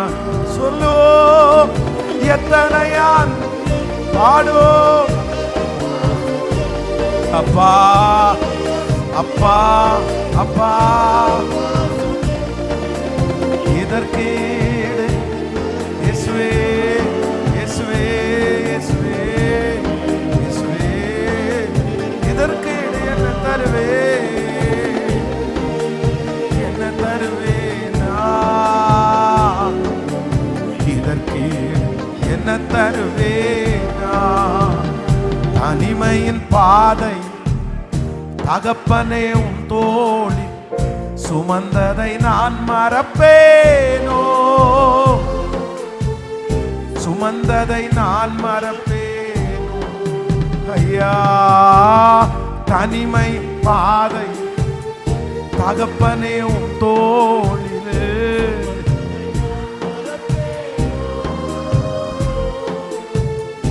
சுமந்ததை நான் மறப்பேனோ? ஹல்லேலூயா ஹல்லேலூயா. சில நேரத்தில் ஆண்டவர் நம்மளை வெளியே கொண்டு வருவதற்கு பெரிய நோக்கம் இருக்கும். நம்முடைய பிள்ளைகளை ஆண்டவர் வெளியே கொண்டு போகிறதுக்கு ரொம்ப நோக்கம் இருக்கும். எப்போவுமே இந்த ஒரே இடத்துல அப்படி இருக்கிறதுக்கு நம்ம விரும்பக்கூடாது. சில பிள்ளைங்க பாருங்கள், திருமணமானா நான் எங்கள் அம்மாவை விட மாட்டேன், எங்கள் அப்பா விட்டு பிரிஞ்சு போக மாட்டேன். அந்த சூழ்நிலையை என்னால் ஏற்றுக்கவே முடியல. ஏன்னா இங்கே ரொம்ப ரொம்ப நல்லா வாழ்ந்துருப்பாங்க. இங்கே இருமுனா தண்ணி கொண்டு போய் கொடுப்பாங்க, காலாமத்தி விடுறதுக்கு ஒரு ஆள் இருப்பாங்க. ஆனால் அங்கே ரொம்ப கஷ்டமாக இருக்கும். கஷ்டத்திற்காக தாங்கள் ஃபிசிக்கலாக நான் கஷ்டப்படுறேன், மென்டலி நான் கஷ்டப்படுறேன்றதுக்காக தயவு செய்து நீங்கள் பழகின இடத்துலையே இருக்கணும்னு தயவு செய்து நினைக்காதீங்க. ஆண்டவர் ஒரு இடத்துலேருந்து உங்களை வெளியே கொண்டு போகிறாருன்னா, நீங்கள் கஷ்டத்தின் நடுவில் ஆண்டவர் உங்களை கொண்டு போகிறாருன்னா, கர்த்தர் ஏதோ உங்களை குறித்து ஒரு பிளான் பண்ணுறாரு, ஏதோ கர்த்தர் உங்களை குறித்து ஒரு திட்டம் பண்ணுறாரு. இந்த சத்தத்தை கேட்குற உங்கள் பிள்ளைகளை கொண்டு போகிறாரா, தயவு செய்து உங்கள் பிள்ளைகளை விடுங்க. கஷ்டப்படுறாங்களே என் பிள்ளை, வருத்தப்படுறாளே என் பிள்ளை, அழுறாளே, அழட்டும். ஏன்னா அழுதாதான் அவளை கர்த்தர் எதுக்கு வச்சிருக்காரு நமக்கு தெரியல, எதுக்கு அழ வைக்கிறாருன்னு தெரியல. கர்த்தர் காரணம் இல்லாமல் அழ வைக்க மாட்டார். காரணம் இல்லாமல் அந்த பிள்ளை கண்ணீர் சிந்தாது. அவங்க மேலே ஒரு பெரிய நோக்கத்தை, திட்டத்தை கர்த்தர் வச்சிருக்கிறார். இந்த சத்தத்தில் ஒருவேளை யாரும் இல்லாமல் தனிமையாக இருக்கிறீங்களா? கர்த்தர் என்ன பிரிச்சுட்டாரு பாஸ்டர். நான் எவ்வளோ ஜாலியாக இருந்தேன், சொந்தங்களுக்கு முன்னாடி எவ்வளோ ஜாலியாக இருந்தேன். என்ன ஆண்டவர் ஏன் வேறு பிரித்தார்? என் கணவனை விட்டு ஏன் என்ன ஆண்டவர் பிரித்தார்? என் மனைவியை விட்டு ஏன் ஆண்டவர் என்ன பிரித்தார்? எங்கள் அம்மா அப்பாவை விட்டு நான் பிரிஞ்சு வந்துட்டேனே, நான் இப்படி தனியாக கஷ்டப்படுறேனே, நான் எவ்வளவு சந்தோஷமாக இருந்தேன். நீங்கள் ஒன்று நினச்சிக்குங்க, ஆண்டவர் உங்களை தனியாக வைக்கிறாருன்னா ஏதோ ஒரு காரணத்திற்காக தான் கர்த்தர் வைக்கிறாரு. ஆண்டவர் உங்க கூட கர்த்தர் இருக்கிறாரு. ஆண்டவர் உங்களுக்கு மேல ஒரு பெரிய திட்டம். நீ அந்த ஜனத்துக்கு முன்னாடி நீ போய் நிக்க வேண்டாம். அங்க இருந்தா அவர்களுக்கு மட்டும்தான் நீ பயன்படுவ. அதுவும் 4 பேர் கிண்டல் பண்ணுவான், 4 பேர் அவமானப்படுத்துவான். ஆனா நான் இன்னொரு பாதை உனக்கு வச்சிருக்கிறேன், இன்னொரு உயர்வு உனக்கு வச்சிருக்கிறேன். அங்க கொஞ்சம் பேர் தான் ஏற்றுக்கொள்ளுவாங்க, இங்க அநேகம் பேரு, லட்சம் பேரு. இது நடக்கும். இது நிறைய பேரோட கர்த்தர் தீர்க்க தரிசனமா பேசுறாரு. உங்களுக்கு ஒரு பலன் தர்றாரு, கர்த்தர் தைரியத்தை தர்றாரு. தாங்கிக்கொள், சகித்துக்கொள், தாங்கிக்கொள், சகித்துக்கொள். கர்த்தர் பெரிய காரியத்தை கர்த்தர் செய்ய போறார். ஹல்லேலூயா. எல்லாரும் அப்படியே எழும்பி நிற்கலாமா? குருடரை அவர்கள் அறியாத வழியிலே நான் அவர்களை நடத்தி, ஆமென், அவர்களுக்கு தெரியாத பாதைகளை அவர்களை அழைத்து கொண்டு வந்து அவர்களுக்கு முன்பாக இருக்கிற இருளை வெளிச்சமும் கோணலை செவ்வையும் ஆக்குவேன். இந்த காரியத்தை நான் அவர்களுக்கு செய்து அவர்களை கைவிடாதிருப்பேன், கைவிடாதிருப்பேன். அப்படியே கைகளை உயர்த்தி அர்ப்பணித்து இன்னைக்கு இந்த 90 days, இந்த 90வது நாள் ஆண்டவருடைய ஒரு பெரிய மகிமை நம்மோடு கூட இருக்கிறது. இந்த 90வது நாள் ஆண்டவர் வல்லமையாய் செயல்படுகிறார். இந்த 90 days ஆண்டவருடைய பெரிய மகிமை அநேகரை தொட்டு கொண்டிருக்கிறது. கர்த்தர் பேசிக்கொண்டே இருக்கிறார். நீ அறியாத வழியிலே உன்னை நான் நடத்துவேன், உனக்கு தெரியாத பாதையிலே உன்னை நான் நடத்துவேன். ஐயோ ஆண்டவரே, நான் என்ன செய்வேன், நான் என்ன செய்வேன்? என் கண்களை கட்டி வச்சிருக்கிறது மாதிரி வச்சிருக்குது. நான் எப்படி இதை தாண்டுவேன்? நான் எப்படி இதை சுமப்பேன்? நான் எப்படி இந்த காரியத்தை எல்லாம் பண்ண முடியும்? எனக்கு ஒன்றும் தெரியல, எனக்கு ஒன்றும் தெரியல. என் கண்ணை கட்டி விட்டது மாதிரி நான் ஃபீல் பண்ணுறேன். எனக்கு எந்த பதிலும் சொல்ல தெரியல. திடீர்னு இந்த மனுஷன் இப்படி விட்டுட்டு போவார்னு நான் நினைக்கலையே, இந்த மனுஷன் இப்படி விட்டுட்டு போவார்னு நினைக்கலையே, இவங்க ஆதரவு இப்படி போகணும்னு நான் நினைக்கலையே. நான் அவங்கள டிபெண்ட் பண்ணி வாழ்ந்துட்டேனே, என் அப்பாவை சார்ந்தே வாழ்ந்துட்டேனே, என் குடும்பத்தை சார்ந்தே வாழ்ந்துட்டேனே. இப்போ தனியாக நிற்கிறதுக்கு எனக்கு பயமாக இருக்குது. நான் என்ன பண்ணுவேன், நான் என்ன பண்ணுவேன்? கர்த்தராகிய ஆண்டவர் இன்னைக்கு தீர்க்க தரிசனமா வாக்கு கொடுத்திருக்கிறாரு. இது உங்களுக்காக வார்த்தை. மகனே, இது உங்களுக்கான வார்த்தை. மகளே, இது உங்களுக்கான வார்த்தை. இது உங்களுக்காக டைரக்டா கர்த்தர் பேசிட்டு இருக்கிறாரு. ஒரு குருடனை கரத்தை பிடிச்சு நடத்தி அவனை வெற்றியாய் பண்ண முடியுமானால், ஒவ்வொன்னா பார்த்து பார்த்து செய்ய முடியுமானால், உங்களுக்கு செய்ய முடியாதா? மகளே, உனக்கு செய்ய முடியாதா? அதுக்காக தான் இன்னைக்கு நான் உங்களோட பேசி கொண்டிருக்கிறேன். அந்த குருடனை நடத்துகிறது உண்மையானால் இந்த குருடரை கர்த்தர் நடத்துவார், உங்களையும் கர்த்தர் நடத்துவார். அந்த மகிமை மகிமை மகிமை. ஹல்லேலூயா, ஹல்லேலூயா, ஹல்லேலூயா. ஸ்தோத்திரம். நடத்துவார், நடத்துவார், நடத்துவார், நடத்துவார், நடத்துவார். தகப்பனே, இந்த 90வது நாள் ஜெபத்தில் நீங்க இறங்கி வந்ததற்காக ஸ்தோத்திரம். நாளைக்கு ஞாயிற்றுக்கிழமைப்பா, கர்த்தர் அதற்கு முன்பாக எங்களை தைரியப்படுத்தினதற்காக ஸ்தோத்திரம், திடப்படுத்தினதற்காக ஸ்தோத்திரம். இந்த சத்தத்தை கேட்கிற ஒவ்வொருவர் மேலும் அவருடைய ஆசீர்வாதம், உங்களுடைய ஆசீர்வாதம் கடந்து வரட்டும்பா. இன்னைக்கு சொன்ன நல் வார்த்தைகளை ஆம் என்றும் ஆமேன் என்றும் நீர் அப்படியே நிறைவேற்ற போகிறதற்காக உமக்கு ஸ்தோத்திரம் ஆண்டவரே. கோடி நன்றி அப்பா. என்னுடைய ஆலயத்திற்காக நாங்கள் ஜெபிக்கிறோம். இந்த இடத்திற்காக மீதி தொகையை எப்படியாவது நாங்கள் கொடுத்து முடிக்கிறதற்கு கர்த்தர் வழிவாசலை திறப்பீராக, வானத்தை திறப்பீராக. இந்த பிரச்சனைகளை எல்லாம் முடித்து மறுபடியும் இந்த தேவ ஆலயத்தை கட்டி எழுப்பணும். ஆயிரக்கணக்கான பேர் கூடுகிற தேவாலயமாக இது மாறணும். அதற்காய் கர்த்தர் இந்த கோயம்புத்தூர் பட்டணத்தினுடைய எழுப்புதலுக்கு எங்க திருச்சபையை நம்பணும். இது போதாது, இன்னும் லட்சக்கணக்கான ஜனங்கள் இருக்கிறார்கள். வலது கைக்கும் இடது கைக்கும் வித்தியாசம் தெரியாத லட்சக்கணக்கான ஜனங்கள் இருக்கிறார்கள். தேவனே, அவர்களை கர்த்தர் கொண்டு வருவீராக. 23ஆம் தேதி உங்களுக்கு நன்றி ஆராதனையாய், நன்றி சொல்லுகிற ஆராதனையாய் மாற்றுங்கப்பா. ஒரு பெரிய மகிமையை நாங்கள் அனுபவிக்க கர்த்தர் உதவி செய்வீராகப்பா. நன்றி அப்பா. கிறிஸ்மஸ் ஆராதனை உங்க கரத்துல கொடுக்கிறோம் ஆண்டவரே. 1ஆம் தேதி நியூ இயர் சர்வீஸ் அப்பா அந்த கிரவுண்டில் வச்சு நடக்குது. ஆயத்தங்களை கர்த்தர் செய்யுங்க. ஒரு திரள் கூட்டம், திரள் கூட்டம் கோயம்புத்தூருடைய எழுப்புதல் அன்னைக்கு 1ஆம் தேதி ஆரம்பிக்கணும். குடும்பம் குடும்பமா கடந்து வரணும். வாக்கு தத்தங்கள் எல்லாம் கர்த்தர் அப்படியே ஆம் என்றும் ஆமேன் என்றும் நீர் நிறைவேற்ற போகிறதற்காய் ஸ்தோத்திரம். உடைய பாதத்தை நாங்கள் முத்தம் செய்கிறோம். உடைய பிள்ளைகளை ஆசீர்வதிக்கிறேன். வெளியூர்லேருந்து பிரயாணம் பண்ணி வந்திருக்கிற பிள்ளைகளை ஆசீர்வதிக்கிறேன். நாளைக்குள்ள ஆராதனை கர்த்தர் எங்களுக்கு வெற்றிகரமாய் மாற்றுங்க. இயேசுவின் மூலம் ஜெபம் எடுக்கிறோம் நல்ல பிதாவே. என் ஆத்துமாவே கர்த்தரை ஸ்தோத்திரி, என் முழுமே அவர் பரிசுத்த நாமத்தை ஸ்தோத்திரி. என் ஆத்துமாவே கர்த்தரை ஸ்தோத்திரி. கர்த்தர் செய்த சகல உபகாரங்களையும் மறவாதே. நம்முடைய ஆண்டவராகிய இயேசு கிறிஸ்துவின் கிருபை, பிதாவாகிய தேவனுடைய அன்பு, பரிசுத்த ஆவியானுடைய அந்யோன்ய ஐக்கியம் நம்மனரோடும் இன்றும் என்றும் சதா காலம் கூட இருப்பதாக. ஹல்லேலூயா, ஹல்லேலூயா.